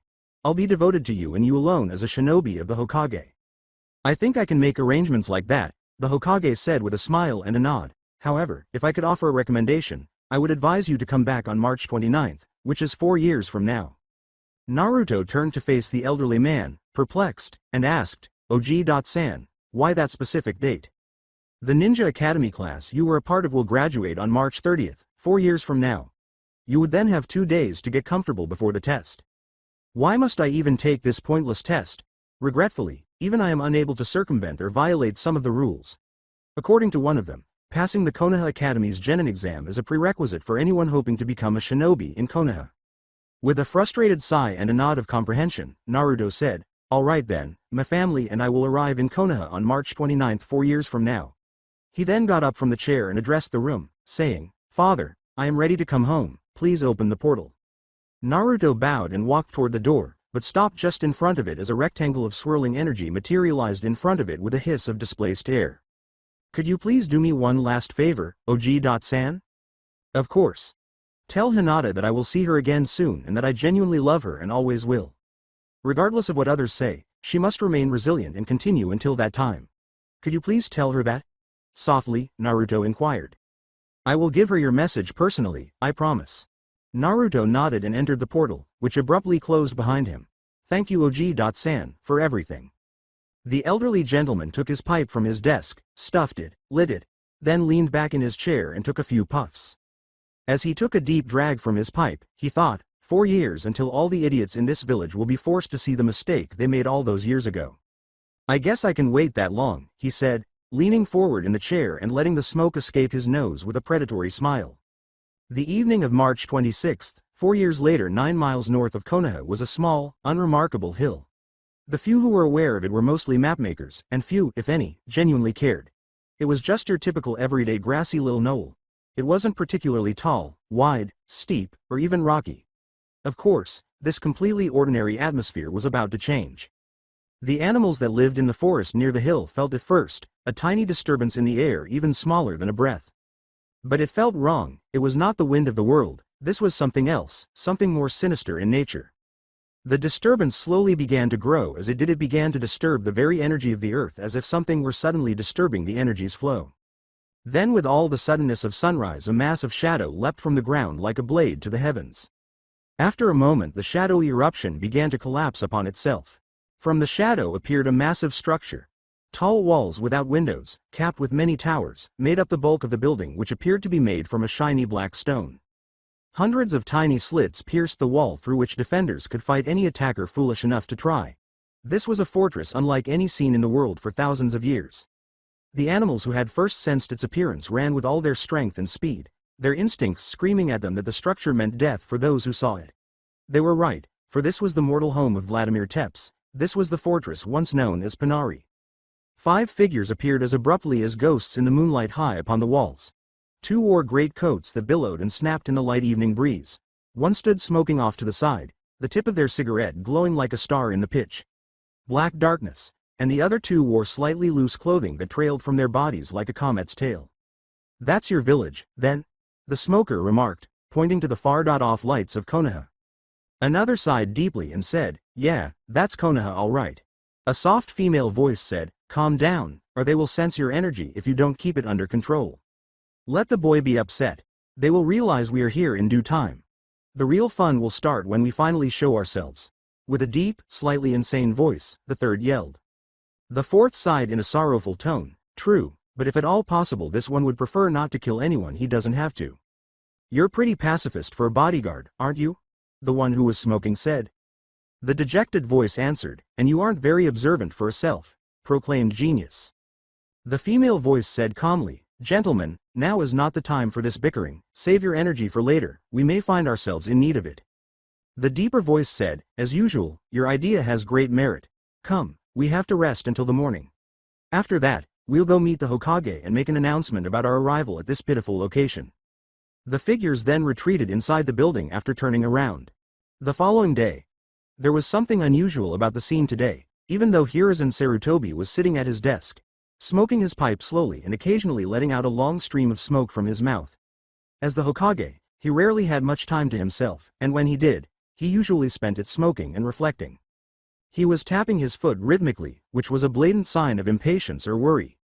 Many people who had seen him so far had commented that he looked more energetic and lively than he had in years, and the old man would simply smile and thank them for their compliment without explaining the source of his newfound energy. Some speculated that it was the effects of some jutsu the professor had discovered years ago, while others thought it was just a big cup of coffee he had hidden somewhere. Still others had more bizarre theories, but none of them came close to the truth. Since today was the day that Naruto had promised to return, Hinata Hyuga was the only person in the entire village who truly understood where the energy was coming from. She knew that the energy burst was caused by suspense and excitement. An hour later, he was growing more restless from a mixture of boredom, apprehension, and suspense. He exhaled a particularly long stream of smoke and turned his chair around so that he could look out over Konoha. This secret knowledge actually gave the old shinobi so much energy that by 8 a.m. 3 hours after arriving, he had finished all of his daily paperwork. The peaceful scene of the villagers going about their daily lives allowed the old man to unwind a little. As soon as the view had calmed him down, he felt a chill run down his spine and tensed up.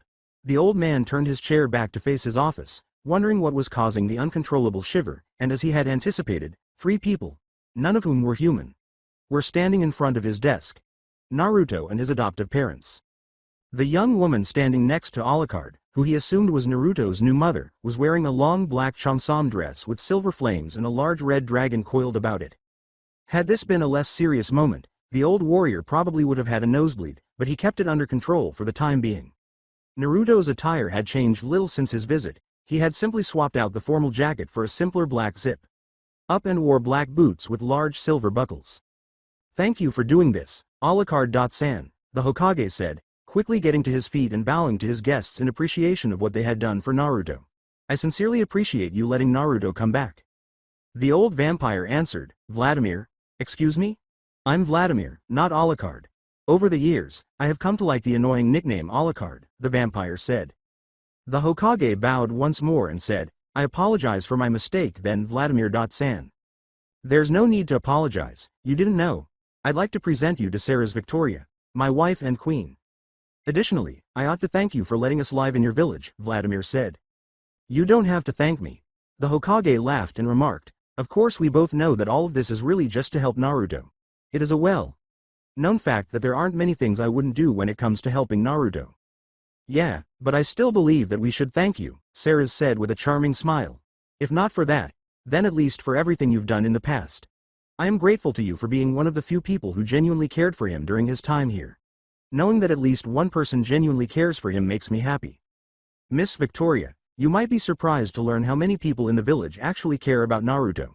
The Hokage sighed unhappily and said, the issue is that many of those people are too afraid of Naruto's tormentors to do anything to help. Vladimir bowed and said, be that as it may, you have done much for our son, and for that you have our gratitude. All right, enough about such depressing subjects. With a sorrowful smile, the elderly man said, unless I am mistaken, we have other things we need to discuss. Originally, I was going to suggest that Lord Vladimir change his appearance as few people have forgotten what happened during your last visit. However, I do not believe that suggestion to still be necessary.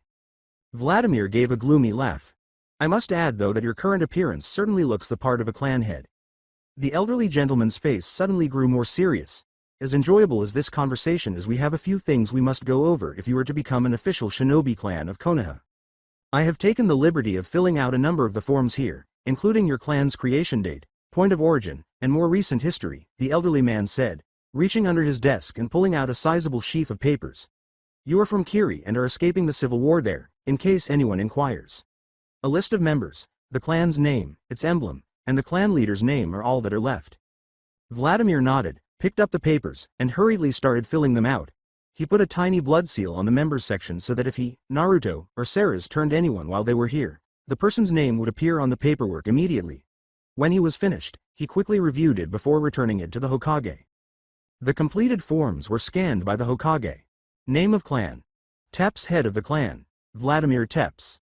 Vladimir Tepes, Ceres V. Tepes, Naruto U. Tepes, Kenshin Himura, and Walter C. Dorna's 8 are among the members. He was the first human to see the symbol of the Principality of Wallachia in several thousand years, and the old man was unaware that it was the symbol of the newest clan in Konoha, a stylized red W on a black background. After confirming that all the information was correct and that all the blanks had been filled in, the Hokage put his seal of approval on it and held out his hand, which Vladimir swiftly grasped with his icy iron grip. As the Sandaime Hokage of Konohagakure, I wish to be the first to extend my warmest welcome to the Tepes clan, he said. We are honored to serve my Lord Hokage. What do you command? Vladimir said, bowing after giving a courteous nod. Although Naruto must arrive at the academy by 9 o'clock on the day of the Genin test, the Hokage responded kindly, for the time being you may all do as you wish. I would like to see you and the rest of your clan here at noon after he has finished the test. There will be a council meeting at that time, and regrettably, before any new clans can formally join the village, they must appear before the council. Vladimir sarcastically said, Ah, the joys of the bureaucracy, the one thing all leaders fear. Sarutobi chuckled and said, Indeed, however without them no leader would ever be able to lead from underneath all the paperwork. With that, the old vampire and his family bowed, and as they rose again, they appeared to sink and fade into their own shadows. The old man was fairly certain that Naruto waved to him before they disappeared entirely. As annoyingly true as that is, we shall return at the designated time, Lord Hokage.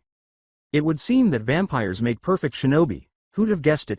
Mused Sarutobi aloud, laughing. Undetectable, fast, fearless, and indescribably powerful. The 31st of March, 8:45 a.m. While Iruka was busy at the front of the room trying to get everything ready for the tests, Naruto sat quietly in the back corner of the classroom, farthest from the door, waiting for the other students to start arriving. The Hokage had already told the teacher about Naruto's uniqueness, so the Chunin only said 4 words when Naruto first entered the classroom, sneaking in through the shadow cast by the teacher's desk, and finding Iruka smiling sweetly and kindly waiting for him. Welcome home, little brother. The Chunin then turned and went back to work, leaving Naruto alone. Naruto was still grinning from his sensei's encouraging words, but he didn't think that a smile would be the right way for his classmates to see him after being away for 4 years. As a result, he pulled up his hood and leaned back in his chair, settling his expression into one of bored indifference. 10 minutes later, the classroom was packed with rowdy students who were excited by the impending test. In the final few minutes before class started, Naruto looked around and mentally listed the students who were most likely to become genin with him. Shino Aburame, the heir to the Aburame clan, sat near the front of the room. He wasn't much of a fighter per se, but his swarm of Kakaichu beetles could quickly drain an enemy of chakra. What was more concerning was the sensory abilities the beetles gave their host. It was quite possible that the beetles could detect his noticeable lack of chakra, which could lead to some very troubling questions. Sitting directly behind Shino was his complete opposite, Kiba Inuzuka, a fighter who preferred brawn to brains but was capable of dealing a lot of damage, even to an immortal prince of shadows, thanks to his clan techniques and partner Akamaru. Sitting across the aisle from them were an odd couple, Choji Akamichi and Shikamaru Nara. Although they might not appear to be the most formidable fighting duo Naruto could imagine, Choji was the pair's brawn, a walking talking meat tank with his clan's body expansion techniques, while Shikamaru was the pair's brains. His strategies were more support-based, but he was a strategy whiz. Sakura Haruno and Ino Yamanaka, 2 of the most annoying women Naruto had ever had to deal with, were seated at the front of the classroom. Sakura was not a threat in the slightest, but her clan's unique genjutsus and other mental techniques could be real pains. Sakura, on the other hand, had no useful abilities, even though her test scores were comparable to Shikamaru's and her chakra control was as good as a Hyuga. In fact, the only reason she appeared to be a kunoichi at all was to get the attention of a particular boy. Naturally, Sasuke Uchiha, the last member of the powerful Uchiha clan, was seated right in front of Naruto. To Naruto, the raven-haired boy was utterly pitiful. He was a conceited, pampered, and ungrateful little brat who sought power only for the purpose of retaliation. Regrettably, the civilian council seemed to give him everything he wanted, regardless of what it was. To make matters worse, the prick seemed to believe that being Uchiha somehow made him more important than anyone else. Naruto found the Uchiha's attitude amusing and extremely annoying. To be honest with himself, however, he didn't really care about any of the other students in the class. The only person he genuinely cared about was the person occupying the chair directly next to him. Naruto turned his head just enough to avoid disturbing his hood and looked out at Hinata, who had transformed from a cute little girl into a beautiful young woman while he was away. Gone were the shyness, the quietness, and the nervous stuttering. Instead, she had acquired a strong will and, more importantly, the ability to support her beliefs. Since his covert arrival, Naruto had taken advantage of every chance he could to meet with Hinata in secret so they could discuss and catch up on what had been going on over the past 4 years. Unfortunately, he couldn't bring himself to reveal what he had become out of fear of rejection and because he couldn't do so without his father's express consent. Iruka looked up at the clock and then out at the classroom as Naruto kept staring at Hinata. When he saw that it was full, the Chunin nodded to himself, got up, and shut the door, signaling that class had started. "All right, everyone, this is it. The Genin exams are the day you've all been looking forward to," he said, picking up a stack of papers from his desk. In case anyone forgot, the test consists of 4 sections: a written exam, a weapons demonstration, a taijutsu demonstration, and a ninjutsu demonstration. A hite. 8 will be given to the person who passes all 4 tests, and they will be paired with a Jonin sensei and a 3-man cell. Naturally, as long as they adhere to the test's regulations, any unique clan weapons, jutsus, and styles will be permitted. We'll begin with the written exam. Iruka distributed the papers while moving silently around the room. The Chunin grinned at his students acting as he expected them to, and when he looked up at Naruto, he was pleasantly surprised to see the boy hunched over his test like the others. He had kind of expected Naruto to react to the test similarly to Kiba, but then again, Naruto had always been a little unpredictable. When he returned to his desk, there was a sudden flurry of pencil movement from the students, most of whom were sleeping, and Kiba was experiencing a mild panic attack. A groaning Kiba set his pencil on his desk and put his head next to it 30 minutes later. Iruka looked up from the little orange book he was reading, wiped the blood under his nose surreptitiously, and got up to gather the completed tests. While the scarred Chunin gathered and started grading the tests, another teacher named Mizuki arrived, gathered the students, and led them outside for the exam's taijutsu demonstration portion. "Okay, so you all know the rules, but in case you're an idiot and forgot, I'll go over them again," Mizuki said, pulling out a small clipboard as the class arrived at the sparring ring. "I'll call out 2 names, and those who are called will enter the ring to engage in combat. As you fight, I'll be observing and rating your technique. Keep in mind that while clan styles are acceptable, weapons and chakra are not permitted because this is a spar rather than a fight to the death. Does everyone get it? Well done. Shikamaru and Amy will now be the first 2 to spar. Get a seat." Naruto stopped watching at this point because he assumed that the people he perceived as strong would win by a landslide, so he just thought about a new technique that he and Kenshin had been practicing for a few weeks. He believed he had it nearly perfect, but Kenshin disagreed, so he mentally reviewed it to find any flaws that he could fix. Before he could go too far, Mizuki said, "Hinata Hyuga and Choji Akamichi." Naruto grinned at Hinata as she entered the ring and faced the bigger Akamichi, but he was worried that the Choji might hurt his love. He didn't think Hinata was weak, quite the opposite, just that her Juken technique wasn't nearly as strong without chakra to support it. Without chakra, Choji's enormous size and physical strength gave him a significant advantage. Mizuki turned to face the 2 students in the ring and said, "Ready yourselves." Choji raised his fists in a position resembling a boxing stance, while Hinata lowered herself into the gentle fist stance. Hajime. Hinata rushed forward and slammed her right palm into the Akamichi's sternum before Choji could even twitch. The boy staggered back to try to put some distance between him and his opponent, but she swept his legs out from under him and went into a low crouch. As she continued to spin, her other leg's knee slammed into his back, sending him flying, but he never made it far before a fist drove into his stomach, sending him into the dirt. With her opponent down for the count, Hinata stood up and brushed herself off before turning and looking expectantly at Mizuki. For a brief moment, said Chunin simply stood there with his mouth hanging open, looking like a fish. "Winner, Hinata?"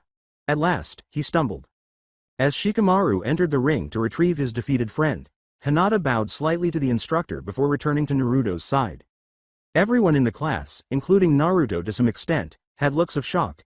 None of them could believe the fight, no, the crushing defeat they had just witnessed. Nobody had ever seen Hinata move like that, and what she had done wasn't even the Juken. She was supposed to be shy and unassuming, but they had just seen her charge straight at her opponent and completely crush him. Where did this sudden strength come from? Huh. Look at the looks on their faces. She's been holding back on them this whole time. Serves him right, Naruto chuckled to himself. She is the only person I have seen who appears to understand what it takes to be a true shinobi, Kurama said with a snort of laughter. Yes, you have found yourself one hell of a vixen kit. Really, what kind of idiot would waste their strength on someone obviously weaker than them just to show off? Kurama said. Sasuke sneezed loudly on the other side of the ring. Does that satisfy your query? Naruto chuckled. I don't believe it, that actually worked. I thought that only happened in comics. Kurama was stunned and momentarily unable to respond.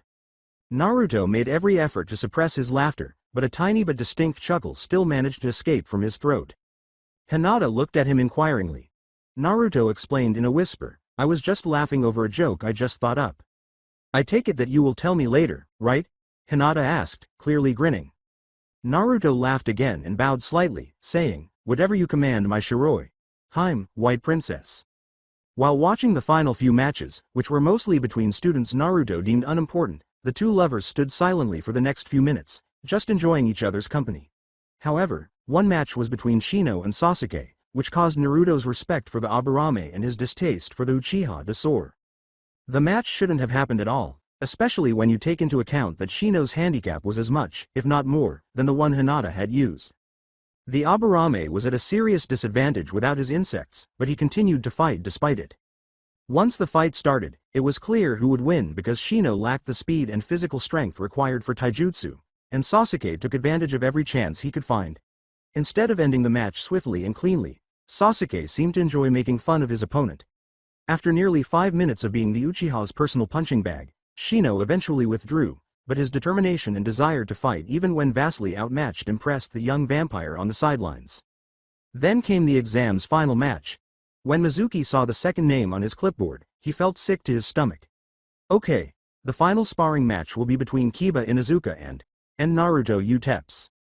While many of the students were clearly surprised and somewhat perplexed by the fact that there was only one person in the world with the name Naruto, and that there were several people with that name, they were also aware that Naruto had vanished more than 4 years earlier, much to the delight of many of their parents. Some of the students searched for the boy's rather unusual spiky blonde head, but sadly, few, if any, were doing so out of friendship. Most were searching for their favorite old scapegoat and/or punching bag. While waiting for his opponent to reveal himself, Kiba entered the sparring ring and decided that this would be a good opportunity to show off his superiority. I guess the loser must have just run off again. When he learned that I would be fighting him, he must have fled in terror. He was too scared to expose himself and risk having his ass handed to him, the boy with the wild appearance yelled. I'm fairly certain that it is physically impossible to hand someone their ass while it is still attached.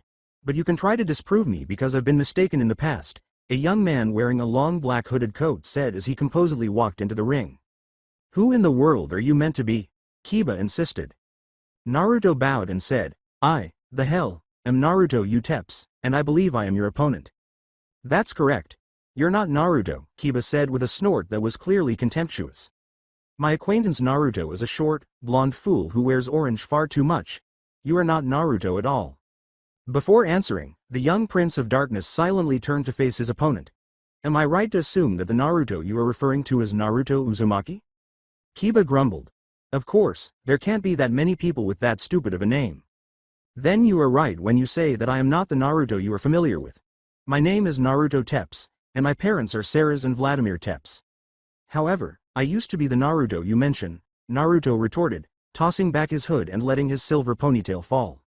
Whatever, Uzumaki probably just sent you to fight in his place since he was too afraid to, Kiba said, narrowing his eyes. It really doesn't matter to me who you are though, the wild boy said, crouching down into his family's taijutsu stance. Your grandchildren will feel the force of my ass kick. Naruto chuckled once more and said, I do think that is another physical impossibility, however, you are free to attempt to disprove me. Naruto remarked nonchalantly as he assumed his own hand position. When Kiba saw Naruto in his battle stance, he was perplexed and a little worried because, unlike most stances in which the upper body remained mostly upright, Naruto's torso lay parallel to the ground, his legs were spread apart, though most of the weight was on his rear one, and his arms were slung out to his sides, almost touching the ground, while his head remained facing Kiba, allowing light to glint off his sapphire eyes. Most strange of all, however, were his fists, which were folded as if preparing for a collapsing point fist, but instead of being held tightly together, they were spread apart, almost like he was attempting to transform his fingers into talons. The silver. Haired Prince was grinning in the shadows of his hood as Kiba attempted to decipher Naruto's stance. He could see his opponent's bewilderment, which reminded him of intriguing memories. Rewind.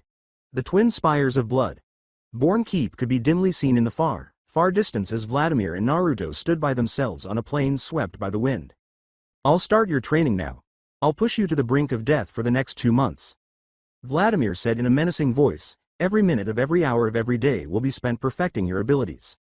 Excitedly, Naruto cheered, all right, let's get to work.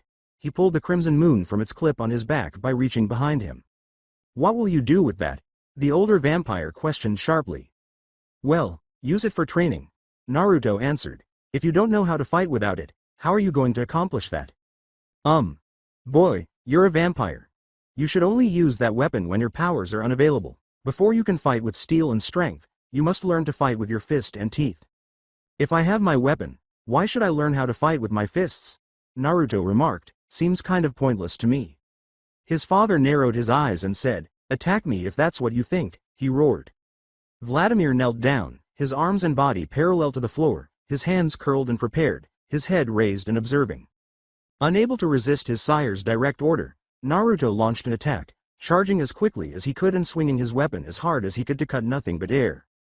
Before Naruto's world vanished in a fog of agony, his father muttered, far too slow. End flashback. After 16 days, Naruto could actually fight his father on something like level ground, provided Vladimir didn't actually try, after his father had spent 2 weeks teaching him the fundamentals of his stance, usually literally. This would be Naruto's first opportunity to put what he had learned into practice. Mizuki eventually began the match after a few more moments. Hajime. With a roar, Kiba charged his opponent. Although he still didn't fully comprehend his opponent's stance, he didn't really care because he reasoned that if he charged at full speed and power, he could bowl him over. He also assumed that the other child would be so scared that he wouldn't be able to defend himself. When he got close enough, Kiba leapt like a ferocious animal toward his opponent. His strategy was straightforward. He would tackle the opponent and make him submit. Sadly, Naruto was somehow standing behind him when he landed. The wild boy instinctively whirled on his heel in an attempt to sting his opponent with a backhand. Once again, Naruto appeared behind the Inuzuka after disappearing. You wimp, stay motionless, Kiba shouted. And simply allow you to strike me? I'm not that foolish, Naruto calmly retorted. The Inuzuka became even more enraged by Naruto's calm response, and instead of stopping his spin when he spun around to strike, he accelerated his rotations and transformed into a veritable tornado of pain. The young prince brought his fingers together and delivered a single blow that landed on the tornado with a loud crack. Naruto just raised an eyebrow as the tornado got closer. The tornado that was Kiba started to slow down and then stopped completely. After the dust he had created had settled, the young, untamed boy got to his feet with a sour expression on his face and a wrist that was held tightly to his chest. Based on the angle at which the wrist was lying, it was clear that it was broken. Mizuki hissed in rage, realizing that if Kiba's wrist was indeed broken, the Inuzuka boy would lose the match, which would naturally mean that Naruto, his opponent, would win. Sadly, Mizuki had no other option. Winner. The Chunin spat, Naruto teps. After the final match, the majority of the students started to move slowly in the direction of the target range, but none of them saw what happened next. Naruto could almost see Mizuki's hatred rolling toward him, but the young prince ignored it and strode back to where Hinata was standing. Standing by himself in the middle of the ring, Kiba saw his opponent leaving with an imagined arrogant demeanor. Then, he noticed the sly smile that his woman, Hinata, was giving Naruto.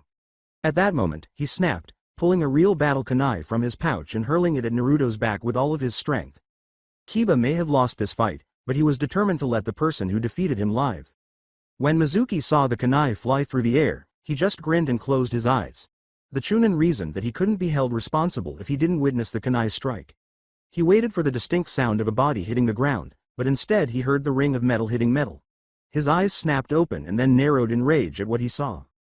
A few feet away, Kiba's kunai lay on the ground in 2 pieces, a clean cut where the handle met the blade having split the knife like a twig. The blade that had done so, held by its wielder, a young man in an odd outfit consisting of a light purple top and white pants, hovered above the severed kunai, and the swordsman's burning amber eyes were fixed on a terrified Kiba. Naruto stood a few feet beyond the edge of the ring, facing Kiba with his arms crossed and a frown on his face. Oh, Kenshin, hello. I was unaware that you were present, Naruto remarked in a tone that was uncannily serene. Mizuki squeaked, Excuse me. This person has serious doubts about Naruto. Dono. Kenshin's amber eyes never left Kiba's trembling form as he said, you moved through the village as slowly as you did so this one could more easily track you. That is untrue. I simply didn't want to get lost because I haven't been here in 4 years and I'm not sure what might have changed or not. In self-defense, Naruto shot back. Again, Mizuki said, excuse me. Swordsman sighed slightly and said, this one asks that you pardon his disbelief Naruto. Dono. Hey, you recall how many times I got lost here? This place is at least as large as Shadowfang. Naruto scowled slightly as he spoke. That's true, but you can ask for directions here without fear of having your head severed. Or burned, detonated, shot, or sliced into tiny fragments. All right, I understand. I mean, I can fight just as well as anyone else. Naruto scowled in annoyance and huffed. Pardon me. Mizuki made another attempt, this time louder. The sparring sessions we have are more than adequate to demonstrate your skills. Kenshin finally turned to face Naruto as he spoke, his eyes gradually turning from amber to amethyst as his rage subsided. This one did not mean to downplay your abilities in combat. My ass is sparring sessions, between you Dad and Chris, I'm pretty sure it's safer outside the hall than inside, Naruto growled. Outside, at least, nobody is constantly attempting to sever my head or blow a hole in my chest. Naruto. Dono, you would never be beheaded by this one, Kenshin exclaimed, then mutely added, at least not entirely. Mizuki was at his breaking point. I'm sorry, he roared. What? Naruto spoke intelligently. Oro, Kenshin blurted. What in the name of Kami are you doing here, and who the hell are you? Mizuki shouted fiercely. This is Kenshin Himura, Naruto Tep's personal bodyguard. I have an obligation to defend the young lord from all dangers. Speaking of which, Kenshin gave Kiba a death glare while his eye turned back to amber. How will this villain be punished for his actions against you, Naruto? Dono. Know that if he tried to do the same to you, I would be happy to kill him. I don't believe an execution will be necessary, this time, Naruto said with a somber laugh. As Kiba resheathed his sword, Kenshin's gaze stayed on him and he said, as you command. You should be grateful that Naruto. Dono is a forgiving soul. The swordsman bowed to Naruto, turned, and started to leave. If you try to hurt him again, you will die before you can count to 2. Mizuki recognized his excellent opportunity to cause trouble for the demon brat. Halt! You've been arrested for threatening a Konoha shinobi. Mizuki shouted as a kunai materialized in each of his hands. He was grinning merrily inside, knowing that if he could somehow give the impression that Naruto had deliberately provoked Kiba, he could put the brat in jail or worse. Kenshin turned around calmly, looking somewhat bored as he addressed the angry Chunin, asking, why is this one under arrest? The boy who received the threat is not yet a Konoha shinobi. In addition, he made an attempt on the life of a student I am responsible for protecting. The person who attempted murder should be arrested, if nothing else. Stop talking. Mizuki threw his kunai and roared. With a slight sigh, Kenshin flexed both wrists, and 2 short swords emerged from the inside of his sleeves. Goko Jujin, Kodachi Nito Ryu, Kenshin cried as he batted both kunai away in a single strike with both blades. The red-haired swordsman then pointed the tips of both blades directly at Mizuki. He then thrust the point of the rear one into the handle of the first, shooting it across the training yard like an arrow. It passed so close to Mizuki's neck that a slash line appeared in his bandana. The launched sword slammed and then stuck into the far wall and stayed there, its blade ringing from the impact. Kodachi Nito Ryu, Onmyo Hashi. Mizuki's frightened eyes were met by Kenshin, who said, don't try my patience. The blade won't fly by as easily if you repeat this. I have a responsibility to Naruto. Don and his family. If you stand in their way, you will perish. And to the best of your knowledge, none of this ever occurred. Do you get it? The swordsman and his weapon suddenly disappeared after Mizuki and Kiba nodded quickly. There was a pause before Iruka came out of the adjacent door. Hey, why is there such a commotion? The scarred Chunin said calmly. I couldn't get any grading done, not that I'm complaining about that of course, but still. Mizuki jolted back to reality upon hearing his fellow teacher's voice. Oh, not much. The last match just got really heated, that's all. My friend, I'm sorry for disturbing you while you were at work. That's quite all right, I had just finished anyway, so it's no big deal, Iruka said, raising an eyebrow in disbelief but deciding not to pry. So, should we use pointing objects to strike objects? I do hope you mean that we are going to the practice range, said Mizuki, raising his eyebrow this time. Iruka cheerfully said, well, what else would I mean, now come along. After a short walk, the small group joined the rest of the class at the practice range, which was unimpressive but functional, with a large metal bar half buried in the ground marking the students' designated standing position for practice and 2 wooden targets, one circular and one silhouette, 10 yards ahead of the line. Once again, Mizuki started reading names from his clipboard to the teachers when they arrived. The students were then scored according to where the weapons hit the targets, with the named student stepping up to the line and throwing 3 kunai and 5 shuriken at each target. As Naruto had anticipated, the people he had chosen to focus on performed admirably. In fact, he had to restrain himself from yelling and applauding when Hinata's weapons all but one hit the bullseyes, and she didn't even use her Byakugan. Naturally, Sasuke was called up, and the final Uchiha had to demonstrate his superiority to everyone else. This time, all of his weapons hit the target exactly, but he then used the Dragon Fire Jutsu on a ninja wire attached to the handle of his final kunai, which caused nearly all of the girls in the class to faint from sheer awe. Naruto simply sned and waited for the target to be switched so that he could have his turn. After a moment of staring at the new target, Naruto turned to face Iruka and said, "Hey, Iruka-sensei, I haven't used kunai or shuriken in a while.